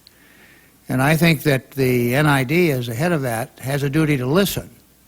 And he has to listen understandably. And then he has a duty to decide. And if the Congress wants to put a reclama provision in there or to suggest that the department head is not satisfied, he can take it up higher, that'd be fine. It tends not to work that way very often. Nobody wants to do that until they really think they need it. So I think that kind of a system can still work. my time has expired, Madam Chairman, and I thank you for the time, but I think that is one of the very crucial decisions we have to make. I think one of the witnesses said something about breaking the China. I can assure you there's another committee in the Congress upon which I am privileged to serve who has quite a bit of feeling about this. They're having hearings this afternoon and tomorrow, which I will attend. And I think the decision, Madam Chairman, is do we really transfer all of those agencies over to the NID, or is there some kind of transformational authority whereby, I don't want to say force, but they are that they certainly work together in better fashion than they do now? And that's an absolute and very important question, and I thank you for your time. Thank you. Senator Rockefeller. Thank you, Madam Chairwoman. I want to ask a kind of a generic or philosophical question. Throughout all of the hearings that have taken place so far, there has been this undercurrent of nervousness about the so-called 80-20 relationship. And that can't help but feed into the strength of the personality of the Secretary of Defense, the strength of the personality of the Vice President who was Secretary of Defense, and perhaps a tendency of Condoleezza Rice to lean a bit in that direction.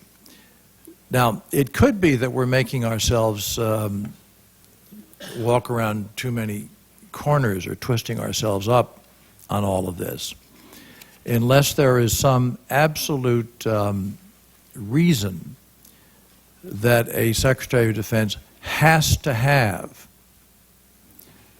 budget authority.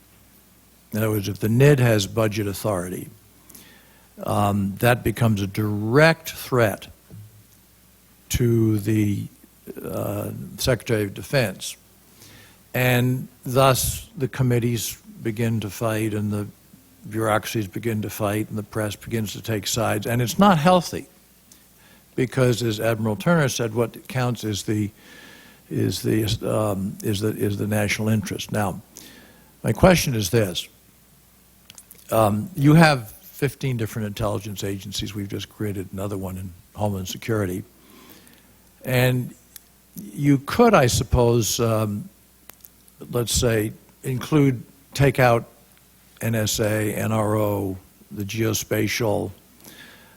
You could take some of those out and say, well, let the Secretary of Defense and the CIA, or the NID, the director of NID, the NID, work that out on a common basis. You remember when George Tenet was testifying before the 9/11 Commission, and he was asked about his relationship with Rumsfeld, the Secretary Rumsfeld, and the answer was, well, it's terrific, you know. I mean, and things in Washington do depend upon relationships as well as laws or executive orders or whatever.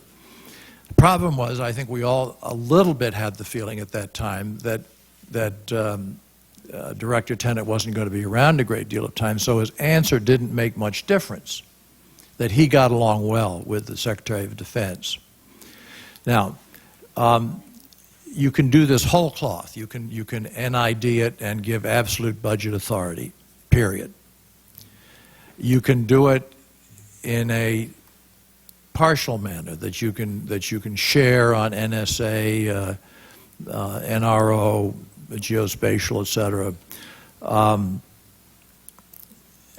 But if you do that, you've already changed the game. And in a town where rules are rules, what Carter said to you was just fascinating. Joe Lieberman and I were whispering about it. It was fascinating that he said, go ahead and do this.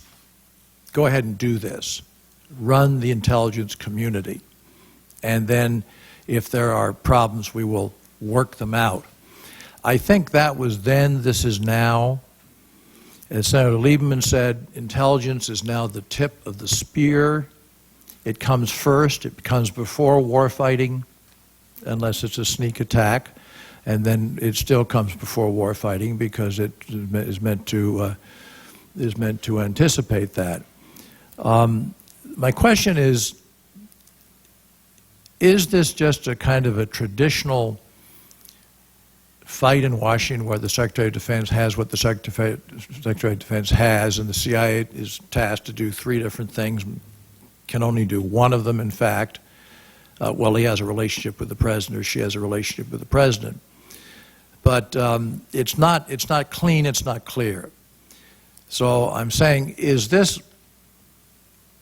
Some people give up on this legislation, on the 9/11 Commission legislation, because they say it'll never work. One of you said it a moment ago. Because it won't happen. Congress won't pass it. The city won't allow it. The cultures won't allow it. I want to hear that I'm wrong on that, but I'd like your views. I'm a military professional.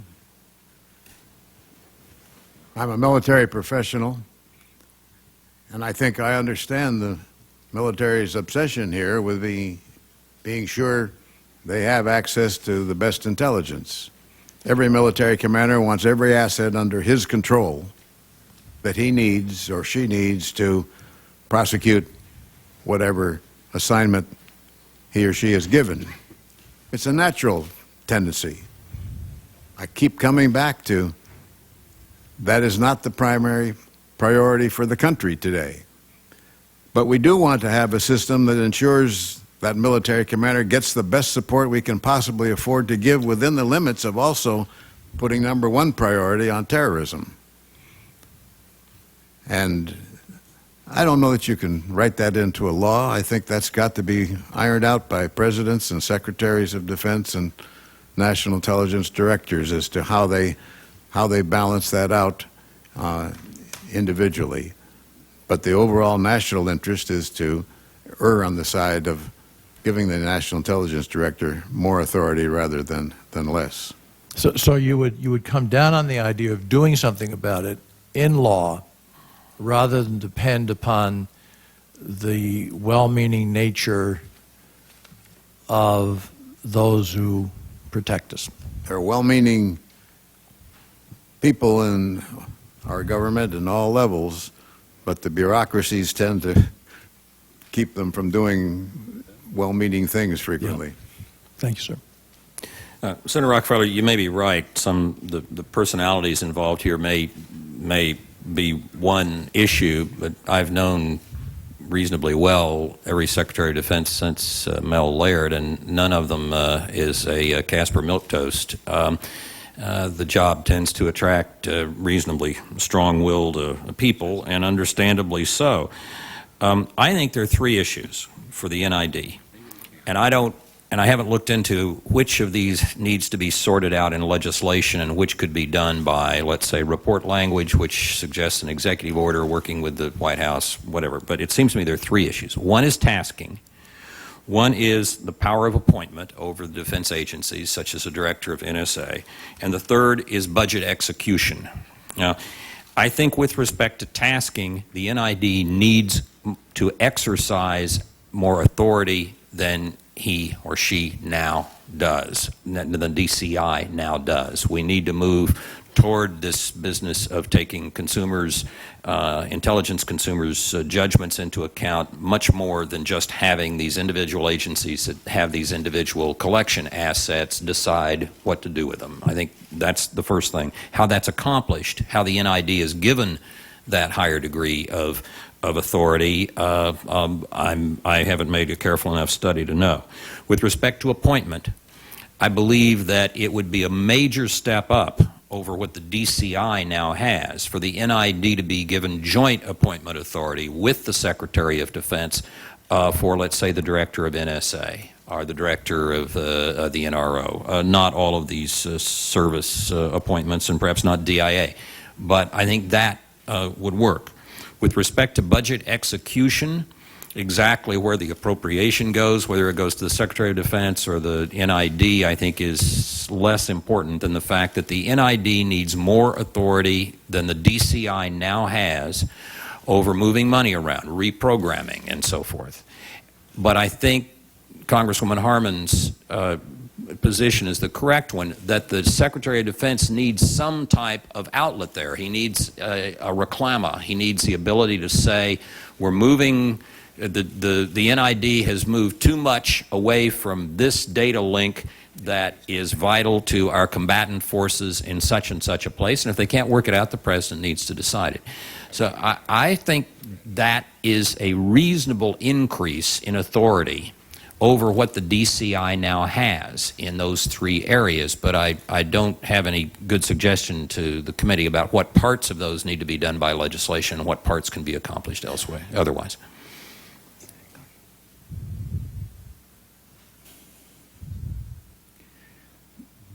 I made reference at the beginning of my statement, of my testimony, to Professor Darling's rather thick and fulsome account of the first 5 years. Interesting that this issue that you're asking about now, he defined as how it raged before President Truman finally decided it.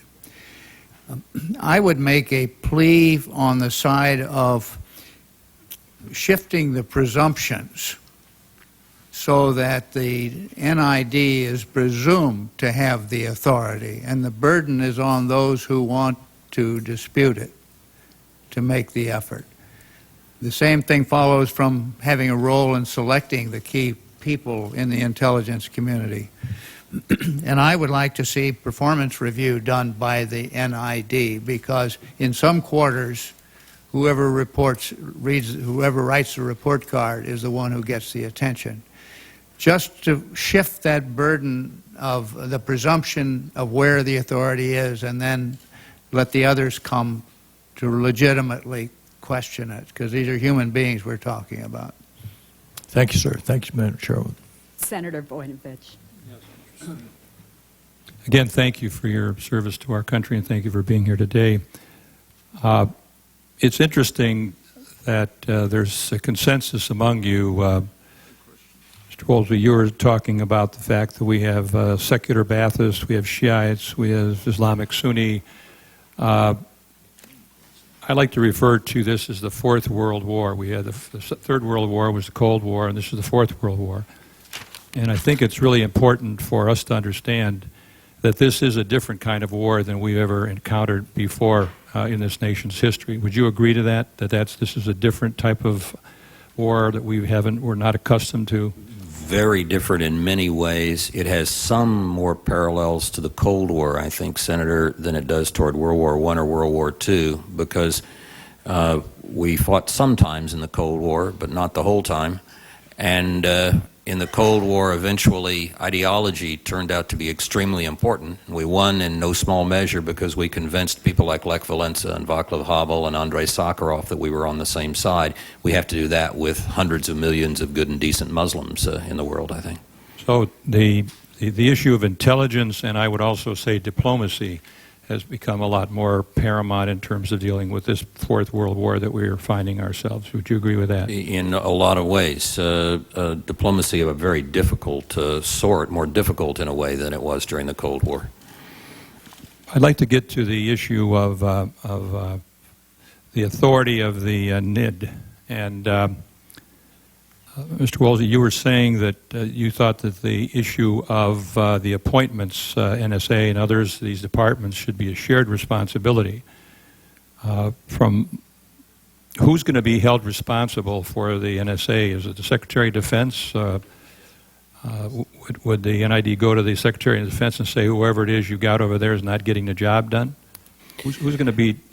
Someone mentioned that the performance evaluation ought to be done by the NID, but this is a somewhat complex idea, but I'd have to say that my experience was one of very close collaboration with the Defense Department, and I think an NID and a Secretary of Defense could work this out. I think both should probably write performance evaluations. I think if either wants the individual dismissed, they would go to the president. It would be a presidential appointment in many cases anyway.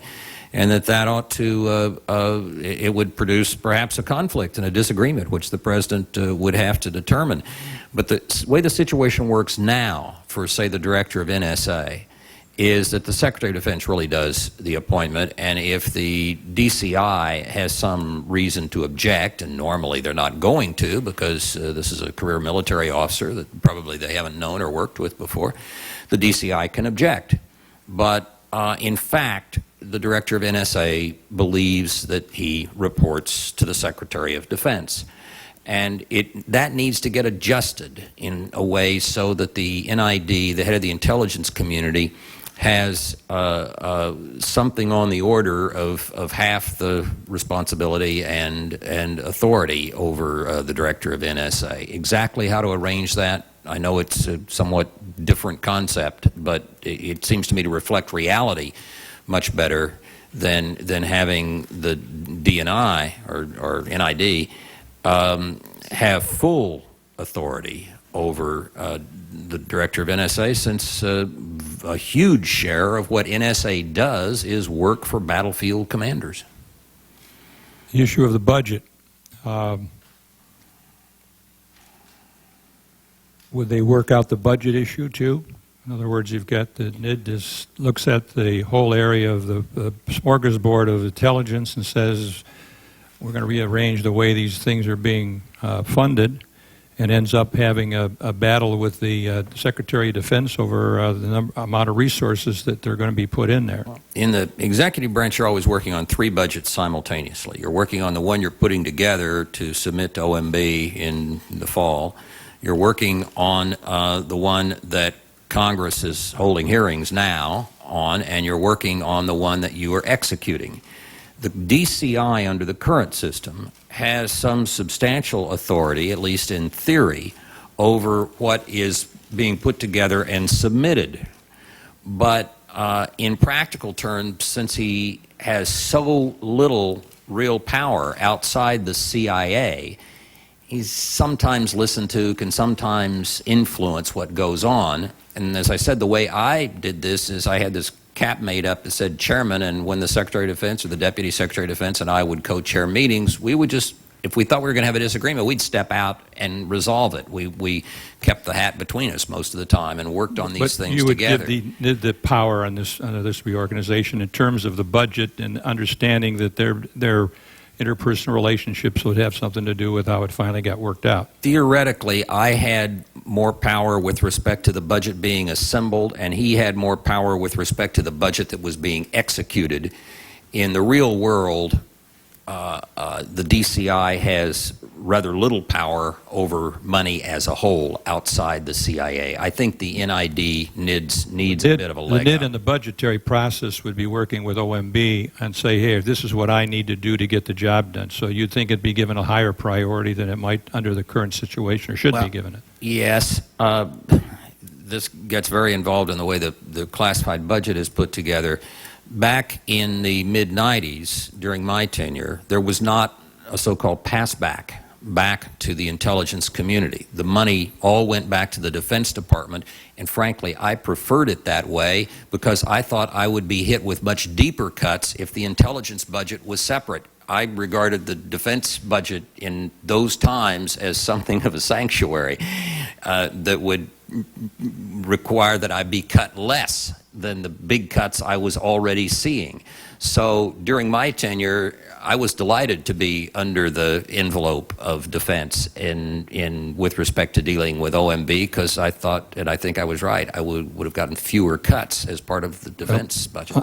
Under the new setup, if we agree that we have the Fourth World War is different than the Third World War, okay, or First or Second World War, it seems to be an allocation of resources that you may bump into the typical lobbying that's done in the Defense Department for hardware and all the other stuff that's supported by every lobbyist in this country, that every defense manufacturer.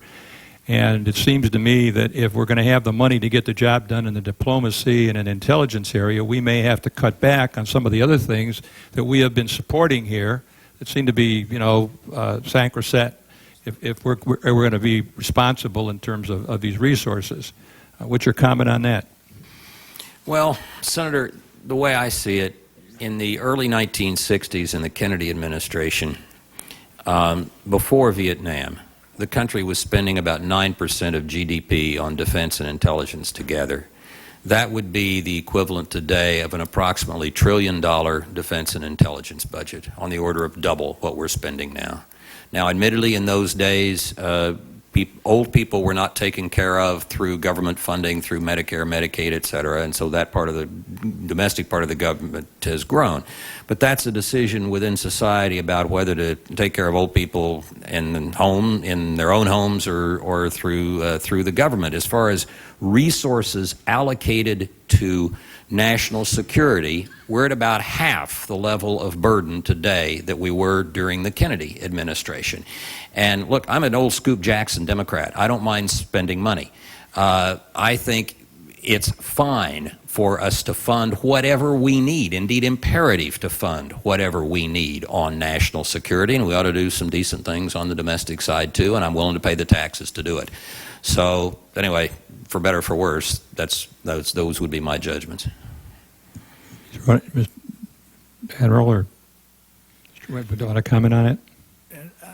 I can't comment on that. I think I agree. But the one thing I'd like to mention, because it hasn't been heard, is the problem today in reprogramming is enormous. Under existing authorities, it takes about 5 months to move money around in the intelligence community.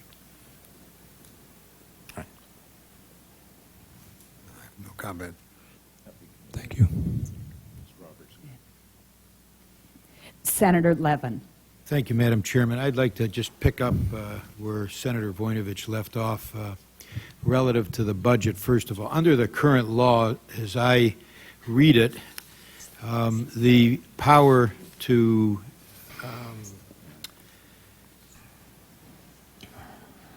develop and present the annual budget to the President is in the DCI. So already the DCI does the developing and presenting of the budget under the existing law. That would not change, presumably, under the proposal of the 9/11 Commission, except that there would be a new DNI. But putting that aside. Secondly, the issue then becomes into supervising the execution of the defense budget. That's where the issue, it seems, becomes the real one. And currently, that supervising of the execution of that budget rests basically in the Defense Department. However, under the Carter administration, as I understand you, Admiral Turner, that was with the DCI rather than the Defense Department. Is that correct? Yes, sir. Which means with the stroke of a pen, an executive pen, an executive order, that shift could go back to the DCI, and that does not require legislation. Would that be correct, Admiral? I believe so, yes, sir. Because we have to sort out what requires legislation and what can be done by executive order, and that's a very key issue because the difference in terms of execution of the budget, which includes reprogramming, is one which can be addressed by executive order clearly and doesn't need to be addressed through legislation because history has shown that it's been addressed through executive order rather than legislation. Now, in terms of the intelligence failures, well, would you all agree with that, what Admiral Turner just said? Senator Levin, I haven't made a I'm not talking about wisdom. I'm talking about whether that can be done that Well, way. I haven't made a study of whether that can be done by executive order or would require legislation. This is in kind of the arcana of budget execution. It certainly, in my time, was in the hands of the Defense Department.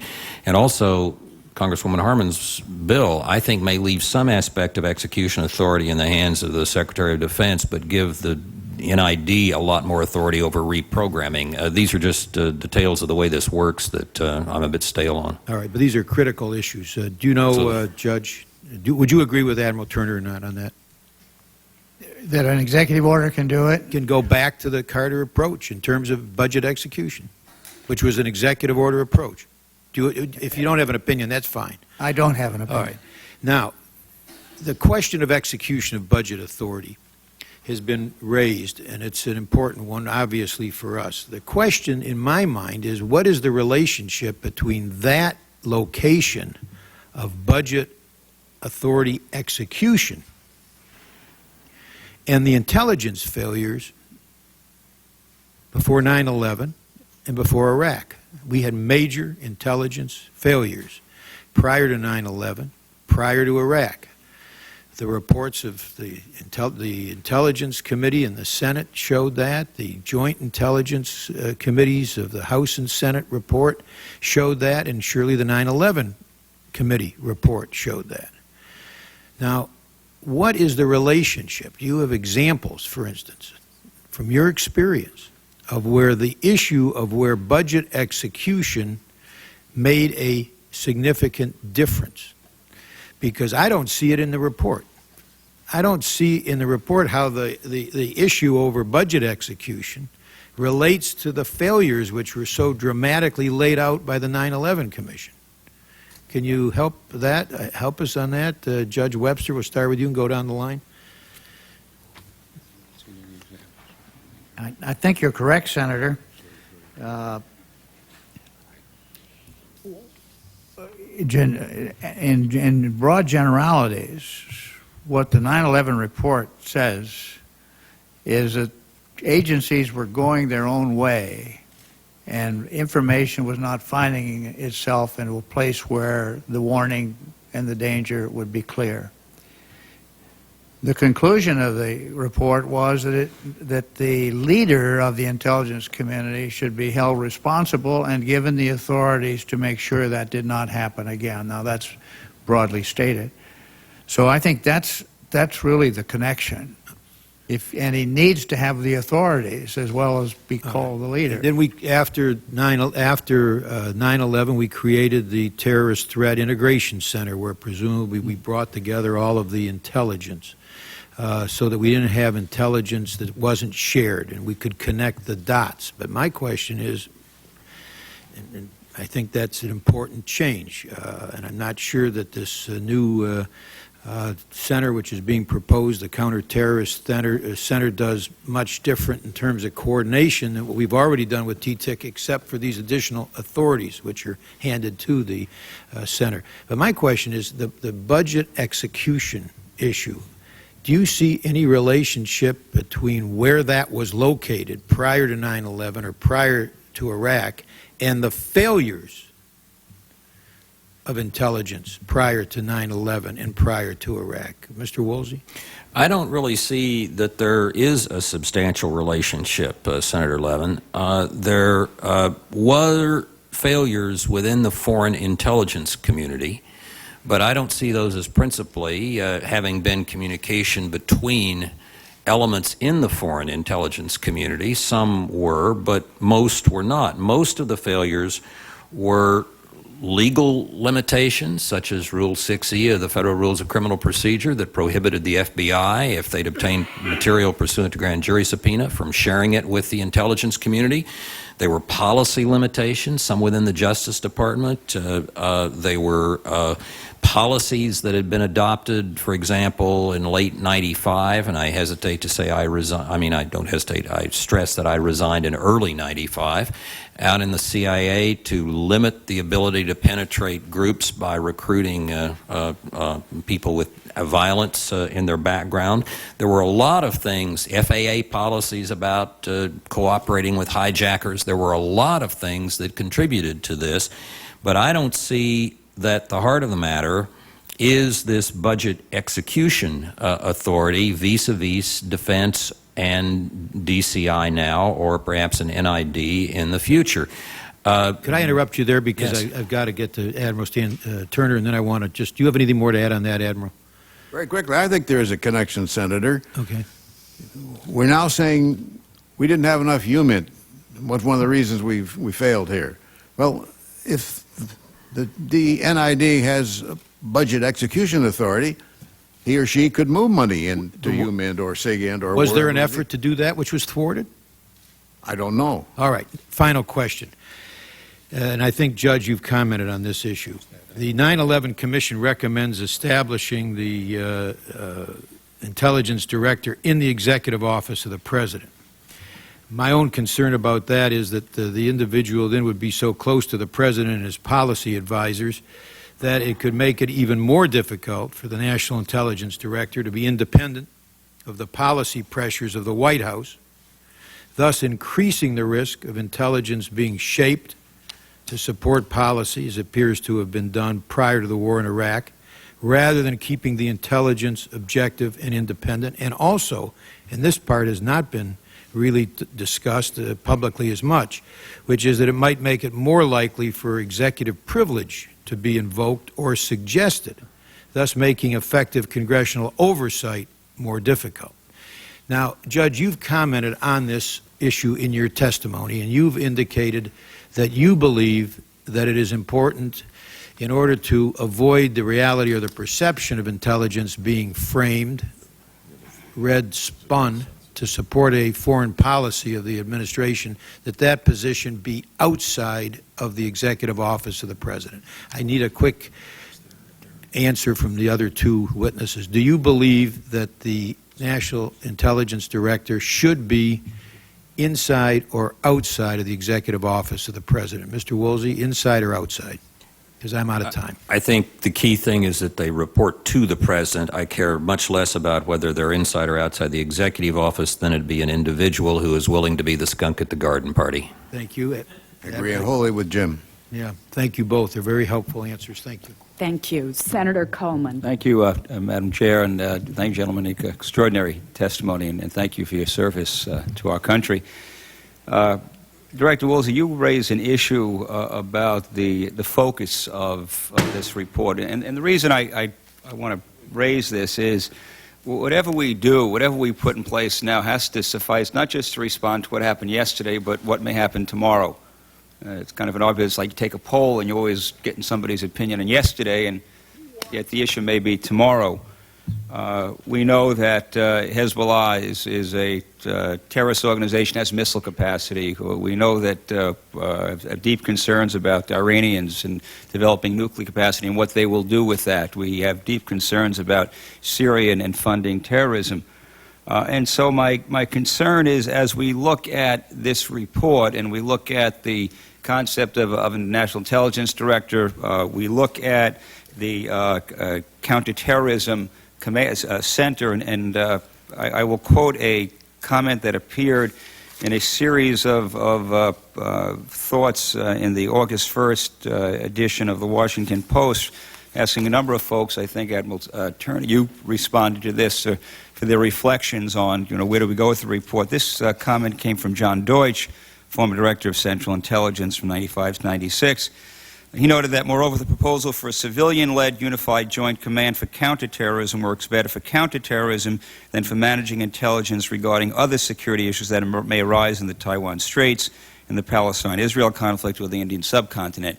So my question becomes for all of you, gentlemen, the structures that we're talking about now that are reflected in this Commission report, National Intelligence Director, a Joint Counterterrorism Center, does this structure, do you have a sense of confidence that it relates to some of the other concerns about terrorism, some of the other concerns about Hezbollah, about Iran, about Syria?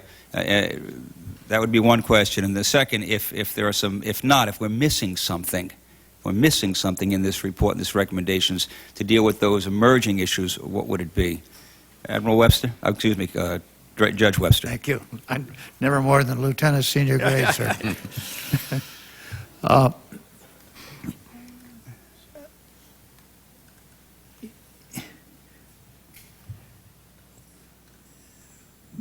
The intelligence community leader has as his responsibility knowing what problems there are in the world, not just what is on the mind of a department head or seems to be for the moment a particular problem. And strategically, what problems are out there? I mentioned have and have not countries create wars. They need to be on the alert for that. And we shouldn't give up that responsibility because of the inadequacy of the authority of the community leader. That's my first point on that. Maybe I can come back. Director Woolsey. Senator Coleman, I'd say that, yes, tomorrow's threats may be very unlike this one. We could have a crisis in the Taiwan Straits and be looking at a serious confrontation with China, for example. And we don't want to structure our intelligence in such a way that the Secretary of Defense's ability to have a major hand in our intelligence resources is taken away. I don't think the Secretary of Defense is the main enemy here as we try to figure out what went wrong and before 9/11 and fix it. And I also think that the Commission's report, in its recommendations and really in its discussion, it has almost nothing to say about threats like Hezbollah and Iran and Syria. That wasn't its focus. Its focus was al-Qaeda's attack 9/11. And I think we want to be very careful that we not structure the intelligence community and these reforms in such a way as to fight only that war. We have a lot of worldwide responsibilities, and the Department of Defense is a major player in how we respond. My hope would be, and that's my concern, Chairman Roberts talked about wanting to make sure we didn't do something that had unintended consequences. There are other threats out there, and I think, Director Wills, you said you've been through 5 of these kind of commissions. God forbid something terrible happens, there's going to be a 6th or 7th commission. So if there's something that as we look to the future, that we do here that you think would limit our ability to deal with those responses, I would hope that you would bring it to our attention and put it in the record. Admiral Turner? I'm a little concerned, Senator, at the diagram I see in the report here where on the one hand, we have a National Counterintelligence Counterterrorism Center, and then down at the bottom right-hand corner of the chart, we have a whole group of individual threat centers, or I forget the exact title of them, and I worry that we're going to find that those are the only places we're focusing our intelligence effort, and there will be another one developed that we haven't thought of. I'm nervous about this. I haven't fully understood those charts. I share your nervousness. One of the issues, others that I've raised in the past, being a former chief executive and mayor, you want and you need that skunk at the party. You need some dissenting voices. Is it your sense, and I appreciate all your response, that the structure that's being proposed here with the National Intelligence Director and then with the Counterterrorism Center that we have, is that going to allow for dissenting voices to get to the President, to get to the Commander-in-Chief? Director Woolsey. Senator Coleman, I think that is largely a matter of individual propensity. I've known the men on my right and left for many years, each of them, and they both call it absolutely straight. I don't think when they were in the job or now or ever they have been in a position of trying to tell people on something important what they want to hear. And I think that comes down not so much to the organizational relationship, even whether somebody's in the cabinet, although I generally agree with Bill on keeping the NID out of the cabinet. I think the key thing is the individual. You have to have people who don't want too much to be liked. Admiral Turner? I would agree with Jim on that very much. Judge Webster? I agree. The question about the relationship with the President, we've had discussion. I take it to all you gentlemen agree that this position should not be in the Cabinet. I think Judge Webster said that. Yes. Admiral Turner is shaking his head.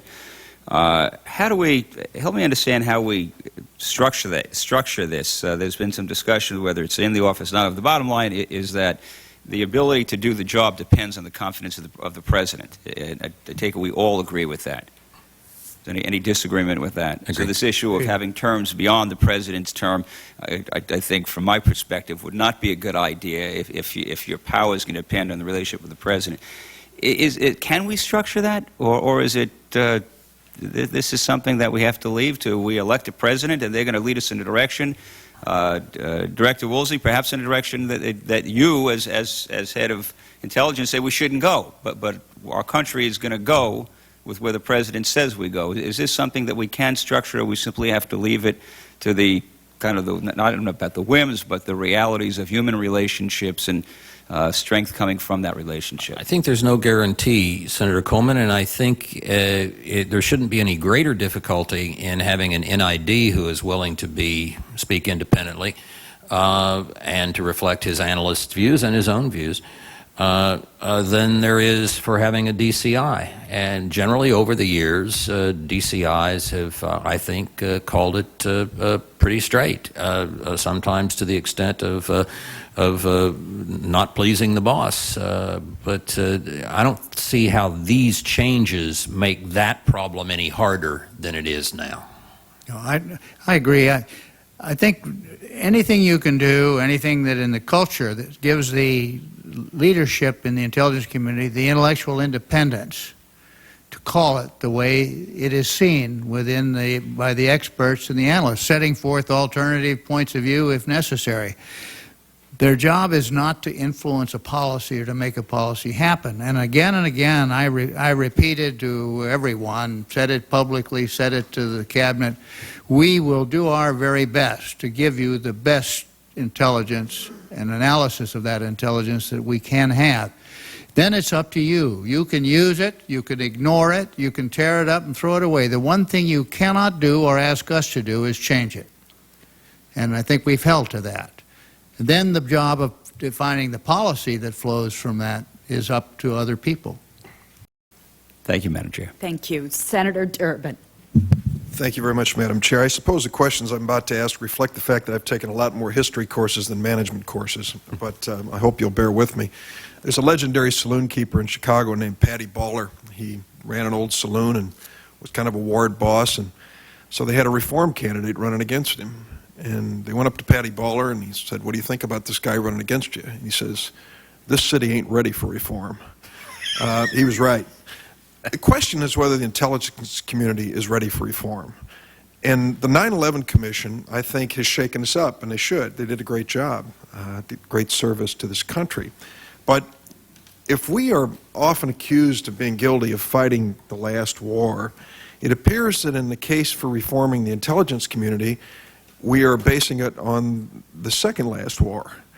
Because since 9/11, we've had another historic event occur, and that was the invasion of Iraq. And the invasion of Iraq, I think, made it clear to us in 2002, after, I should say, our vote in 2002, our invasion in 2003, that intelligence failed us a second time. I wonder what a commission, an Iraq Invasion Intelligence Commission, what their recommendations might be a year later after 9/11. Would they be any different? Certainly, I think it calls into question whether there's any power of self-healing within the intelligence community. We failed on 9/11. The intelligence community didn't do as good a job as it should have done. A year later, they were tested again. And by the report of the Senate Intelligence Committee, they failed again. On 9/11, they had to look at the whole world and figure out who our enemy was, and they didn't get it. They didn't get it right. When it came to the invasion of Iraq, they had to look at one country and figure out what the danger was. And they didn't get that right either. Which brings me to this point, and that is whether or not when we talk about this reform process here, whether changing nameplates and changing email addresses is really getting to the heart of the problem. Judge Webster, 13-year-old mainframes at the FBI have been screaming bloody murder about this for 3 years. Why don't we have a Manhattan Project on intelligence technology? Why aren't we gathering the best and brightest in the academic and the private sector and the public sector, breaking through all of the federal red tape and building a computer system to fight the war on terror? We haven't even decided to try that yet. And yet we're talking about moving nameplates and who has budgetary authority and whether they're going to be part of the cabinet. Secondly, Mr. Woolsey, thanks for joining us again. I still am troubled by your repeated comments at these hearings that it sometimes isn't safe for these agencies to share information.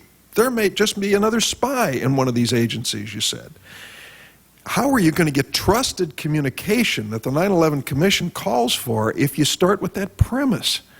If it isn't safe for the FAA to tell the FBI about dangerous people, if it isn't safe for the border crossing guards to take fingerprints and share them with the FBI. So my point is this, going back to history as opposed to management, is the intelligence community ready for reform?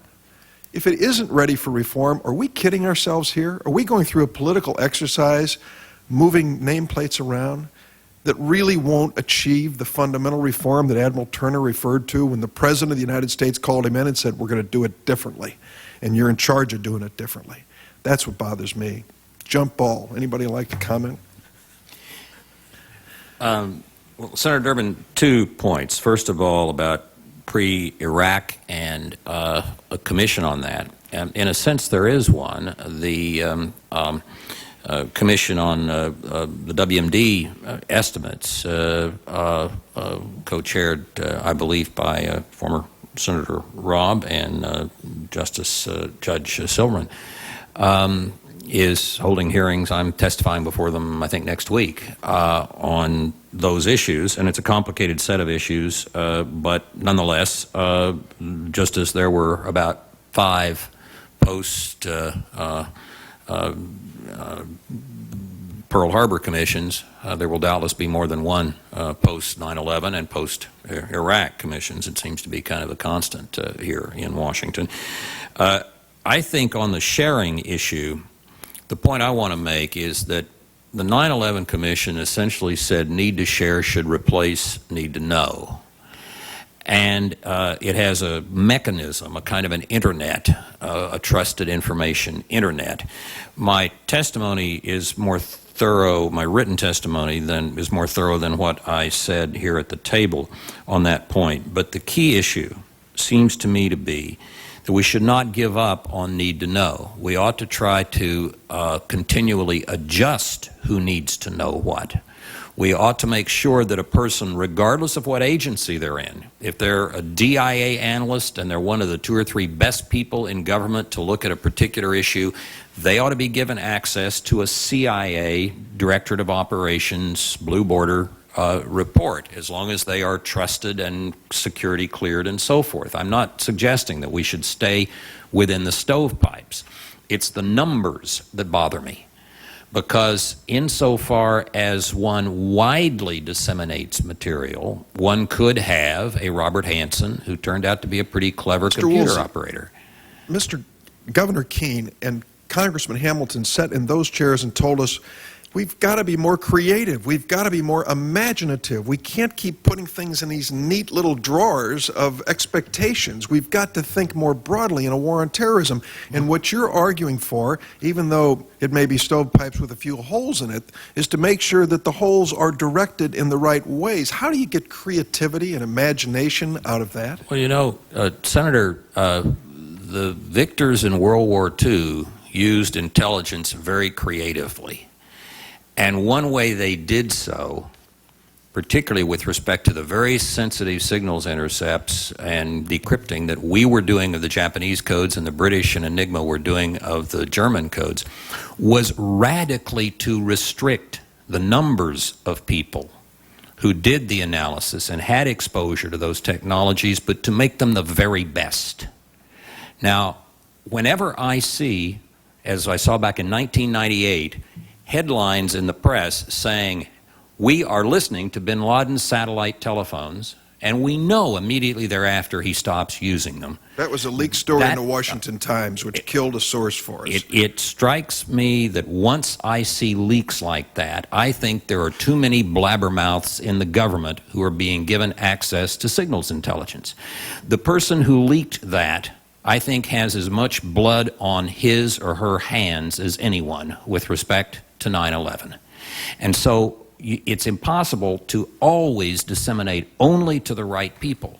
And I do think we need to disseminate across agency lines, but we also, I think, should not think that we're going to do something effective just by broadcasting and sharing very widely without attention to precisely whom this sharing is going to. That's my only point. I have a few seconds left, but I really would like if either of the other two witnesses could comment, Madam Chair, on this whole question about whether or not we can create a climate of reform in agencies which don't appear to be open to that climate. Senator, I tried to say in my comments that the biggest problem today is how we analyze these situations. Henry Kissinger has a piece in the Post today saying analysis, interpretation is the real problem here. Changing these boxes will help some, but it's not the solution. The solution is with you. Are you interrogating, I'm sorry, the intelligence committees? I'm on that too. Okay, sorry, sir. Are you interrogating these people when they come up and finding out if they really can back up what they're saying? Admiral, we have 22 staff members on the Senate Intelligence Committee shared by the members for 15 different intelligence agencies. I think you can answer that question yourself. We can't get into the level of depth that we should with the current situation on Capitol Hill. The 9/11 Commission's right. We have failed in oversight. We have to accept some responsibility here. And there's the PIFIAB, and there's the whole bureaucratic structure. I mean, is the Secretary of State asking these questions? Are the Secretaries of Defense asking these questions? We've just got to encourage a much more inquiring approach to intelligence.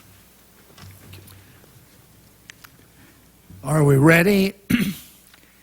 I think we're always ready if a good reason is presented and a good objective is understood, and then people will go to work and find it. That's true in the FBI, it's true in the CIA, and it's true in the other elements of the intelligence community. But when we think about how intelligence is collected, as Admiral Turner pointed out, then we think, what do we do with that intelligence? Where does it go? Using my FBI example, there's an extraordinary amount of information that's in those files. Getting them out depends on how the architecture of the system. And the architecture of the system had something else in mind when it was created. I don't think it needs a Manhattan Project, but it sure needs some attention and a willingness to invest in what creates that capability to share, but share with protection. Thank you. Thank you, Madam Chair. Thank you. Senator Carper. Senator Urban, who was the person in the saloon keeper in Chicago that you spoke of? Patty Baller. Patty Baller. And Patty Baller was the quote, the city ain't ready for reform. And one could also look at the intelligence community and conclude that given the unanimous recommendations of this 9/11 Commission, the Select Committee on Intelligence unanimous recommendations, the countless commissions that have existed over the last 30, 40 years recommending change, maybe the intelligence community ain't ready for reform either. I would go a bit further and say, my guess is that the committees on which we serve here in the Senate and in the House ain't ready for reform. You have testified over since, I guess, since the 1970s, some of you, before countless committees of the House and Senate. And you have a pretty good idea how this place works and sometimes doesn't work too well. And I'm not going to ask you to help us today think through how we may want to restructure our committees in the House or the Senate. But I do want to remind us all that in the 9/11 Commission report, while there's a whole lot of recommendations with respect to the changes in the executive branch, there are quite a few recommendations with respect to how we operate here on our side of this government. There's discussions and suggestions that we wait before we change our committee structure until we figure out how we're going to restructure the executive branch. Whether we're going to have this director of intelligence, whether we're going to, what kind of responsibilities we'll invest in that person. But let me just ask you this. Set aside what responsibilities we invest this director with respect to budget and personnel and so forth. Should we be thinking this year about making changes in our approach with respect to oversight, the number of committees that we have?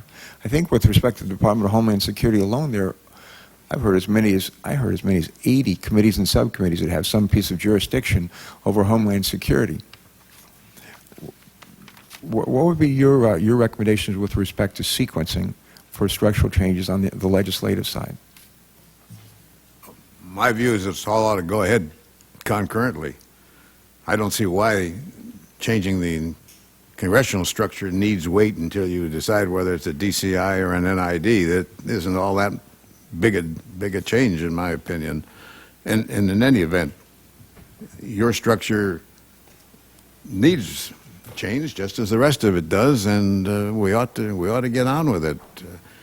I happen to have been the DCI who had to be there when the committees got formed. Actually, not the Senate committee. I was 6 months late, but I was really the DCI who had to figure out how we adjusted to dealing with the Congress, because we had almost no contact, I believe, before that.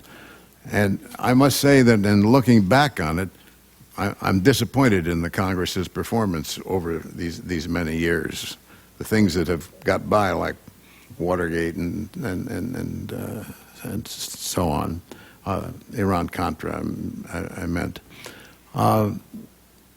So I think it's really time for an introspection by the Congress, and I think your role is so vital here in trying, with limitations of the size of your staffs and all that, to introduce a real inquisitiveness into this situation as to whether they are looking at all the aspects of it and not getting group-thinked. Thank you, Randall. Senator, when we talk about completing the dots, what about those 80 committees? How many dots fail to get completed because of a spread in responsibility and authority throughout the Congress? How much better it might have been if this committee or the SSCI had full knowledge of all the regulation that was going on. It's an argument for consolidation, just as we're hearing that intelligence needs to consolidate and control its information. Thank you. Mr. Woolsey? Senator, I come at this from a particular perspective. In the early 70s, while I was still in my 20s, I was general counsel of the Senate Armed Services Committee for Senator Stennis. And one other staff member and I, together with one appropriations staffer, were the three cleared staffers in the Senate that worked on the intelligence budget. And among other things, we all had other duties as well. When I returned some 20 years later as DCI to testify before the Congress on intelligence and realized I was dealing with 4 committees, a substantial number of staffers. For example, one of my several of my many trips to Capitol Hill in 1993 were to try to turn around the decision of the Senate Select Committee's expert on satellite design, because he had a different idea about the way satellites should be designed than our experts in the National Reconnaissance Office. I came to the view that some consolidation with respect to oversight on Capitol Hill would be a pretty good idea, and I'm pleased that the Commission recommended it. I think far and away the best approach would be a single committee, a joint committee along the lines of the old Joint Atomic Energy Committee. I don't think that the appropriations process, at least in my experience, is broken, and I don't see anything particularly necessary to fix it. But I think the biggest problem is the time limitation, the term limitation on the members of the House and Senate Select Committees, because it really helps a lot to have people on the members of the committees who've seen issues come around again and again. They can provide an institutional memory the way the members of a number of other congressional committees do, rather than having to be educated afresh with respect to what this satellite does or that NSA program does every time one comes before them. So I do think getting rid of term limits, hopefully having a single committee for authorization would be very positive steps, and like Stan and Bill, I don't think it needs to await whether you have an NID or a DCI. Good, thanks. I would just say to you, Madam Chair, and to my friend and colleague, Senator Lieberman, this has been an extraordinary panel. And I've sat here, I've learned a lot, but I've also been struck by how fortunate we are as Americans that each of you have served our country and still do. And make me proud, and I'm sure I speak for all of us in saying that. Let me just ask in my last question. One of the values of having a diverse panel like this, but people with rich experience, is to share with us at sort of at the end of the hearing that on the big pieces, the big recommendations, where do you agree? Where do you see the consensus?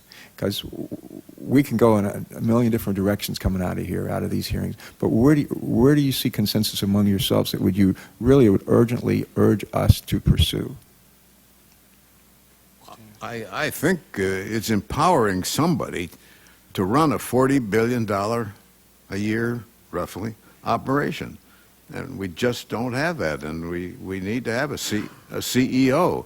So the real issue is just how much authority you give that CEO and still protect the Department of Defense. And I, as a military officer, would err on the side of giving it to the National Intelligence Director. And I, as a lawyer, now a management consultant, who only spent 2 years in the uniformed military, would err a little bit more on the side of protecting the interests of the Secretary of Defense. But generally speaking, I think Stan and Bill and I are headed in the same direction. And I would agree with establishing an NID. I would agree with enhancing their authority over tasking, budget, and personnel, but I would like to essentially require a collaborative relationship between that individual and the Secretary of Defense over that some 80% of the national intelligence programs. Thank you. Judge? I haven't much to add except that giving the intelligence leader, whatever he may turn out to be, the kind of authorities that he's thought to have but really doesn't, and making them work in that way as Jim called it an adjustment. I'd say shifting the initiative, the presumption of authority, all of those things can only work for a more effective intelligence community. Thanks. That was great. Could I add one point? I don't worry about the Defense Department so much because it's so powerful. I mean, it's got all kinds of ways of protecting its interests and will. Thank you. Thanks for that clarification and for your excellent testimony. Thank you, Senator. And last but not least, the ever-patient senator from Minnesota, Senator Dayton. Well, thank you, Madam Chairman. Staying. I moved from 100th in seniority to 89th, and I'm not always clear to me, exactly what difference that makes in the scheme of things. Except I guess I get to be in the same time zone as the chairman, as opposed to off the deep end here. But it's been an excellent hearing too. I would say the same thing. And very, very worthwhile. Thank you all three for your service and also your expertise here. To paraphrase, Senator Ben Nelson in the Senate, if it hasn't been asked by everyone, it hasn't been asked. But I'm not sure what's really left here. We talked a lot at the top of the organizations. What about in the midsections and so forth?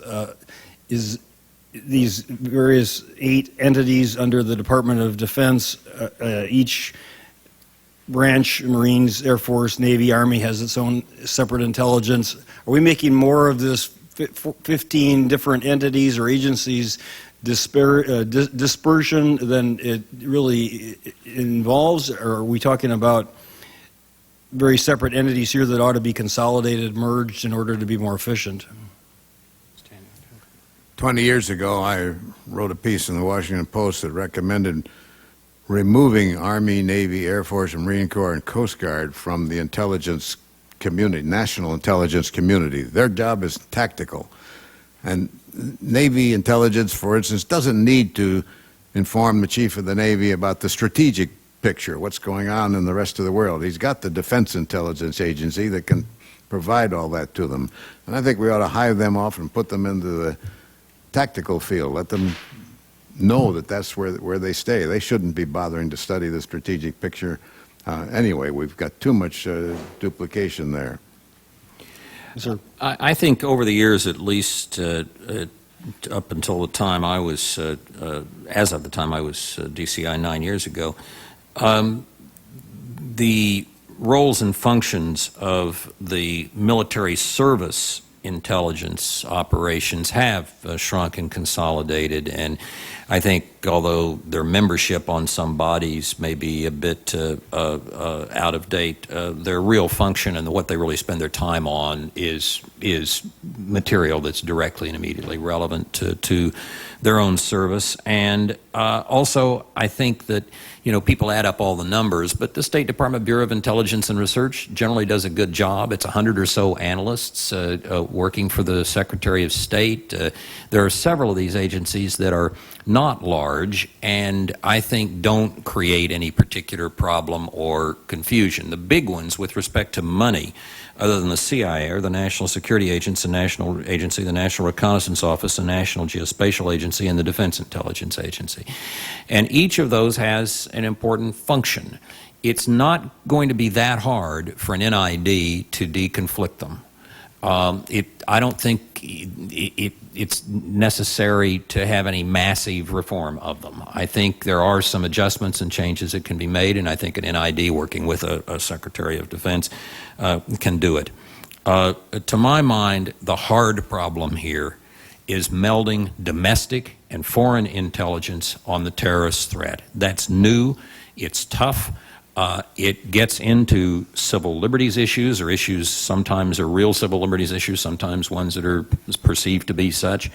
It's, to my mind, that is why we need to move to an NID so he or she can coordinate and pull together what's happening domestically with respect to terrorist groups, embassies here that might directly or indirectly help fund terrorist-friendly groups and so on the one hand, and foreign intelligence about what's going on overseas on the other. It's the foreign domestic lash-up that seems to me to be right at the heart of the new NID's job, and it's one of the reasons why I keep coming back to the fact that I don't think the Secretary of Defense is the main problem here. I think we just ought to work something that the Defense Department can live with, and that's going to work. It works reasonably well now. The problem, I think, the big problem is in this new world of having to look at foreign and domestic together. The 4 entities you mentioned, other than the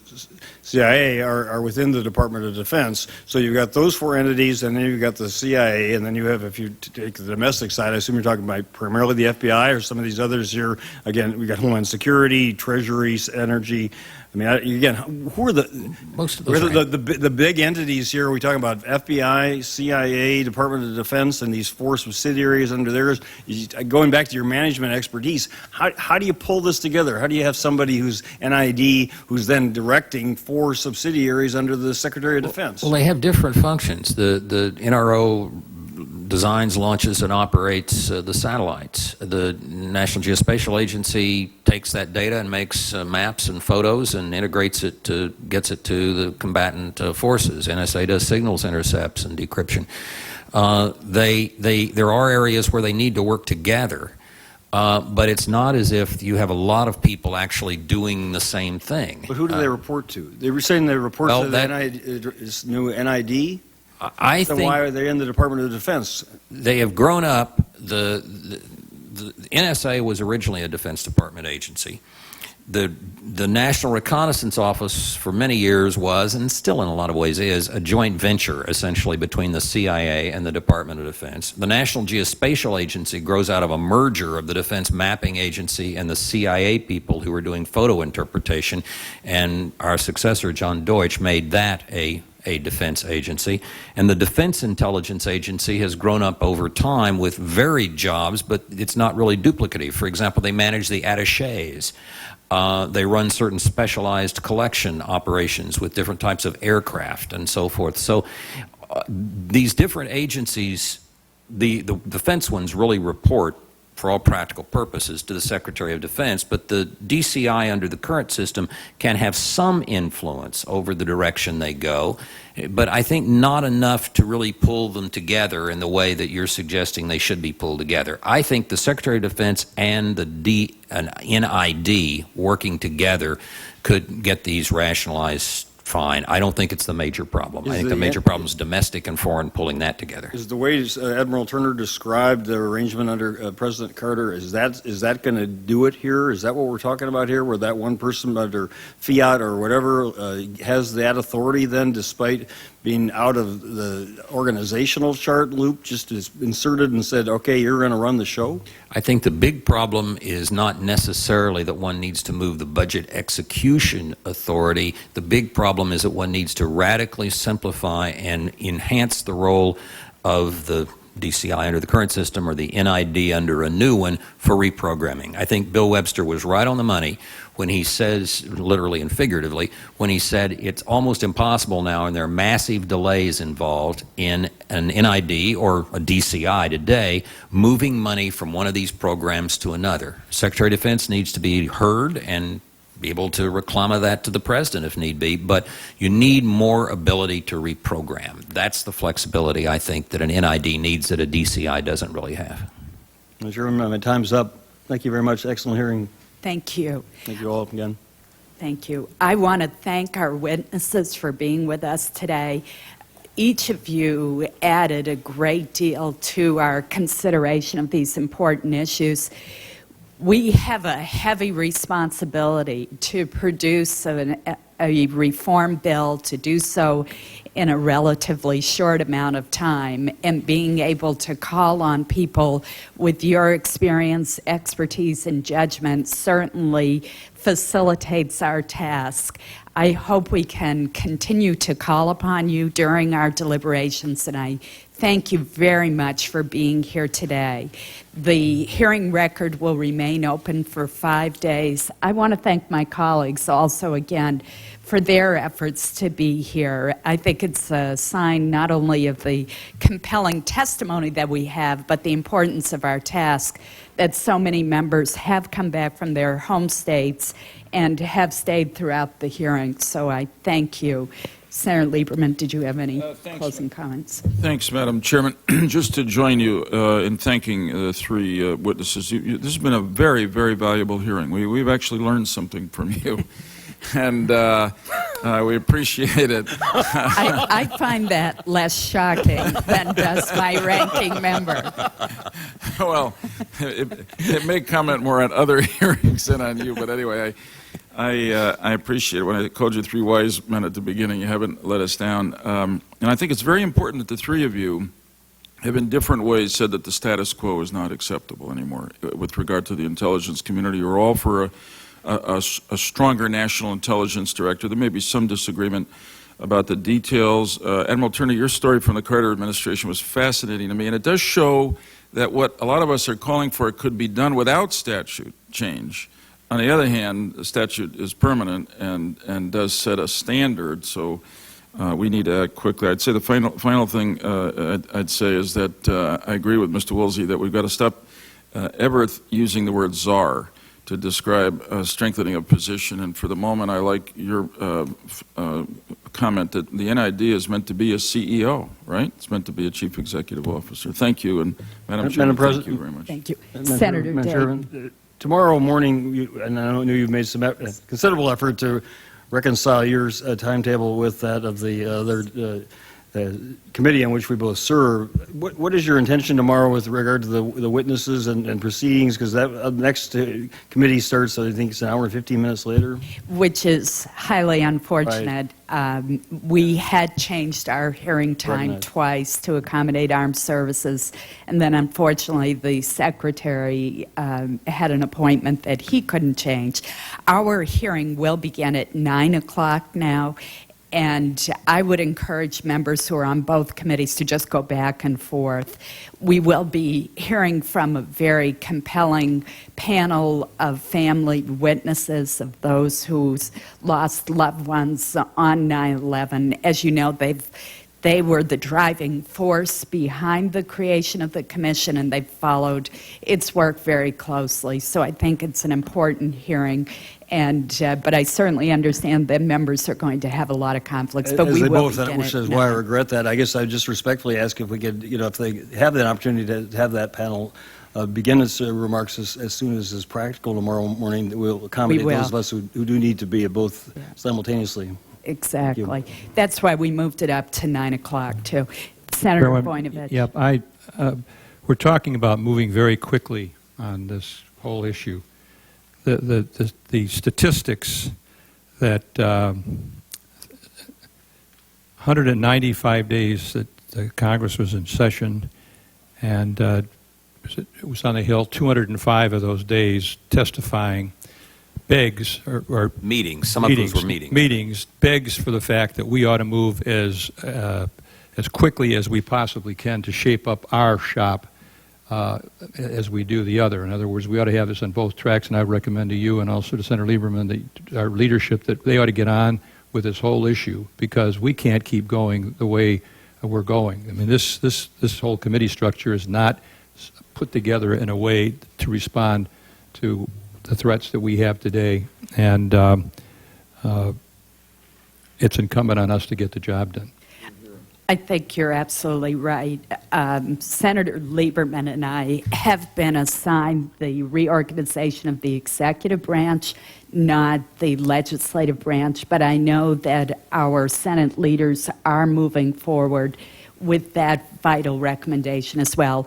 And you're certainly correct that Mr. Woolsey's testimony about the number of commitments on the Hill that he had to answer, certainly, while oversight's very important, we ought to be able to do it in a more efficient manner so that we're not taking up all of the executive branch's time testifying before Congress. So thank you for those comments as well. Thank you. This hearing is adjourned.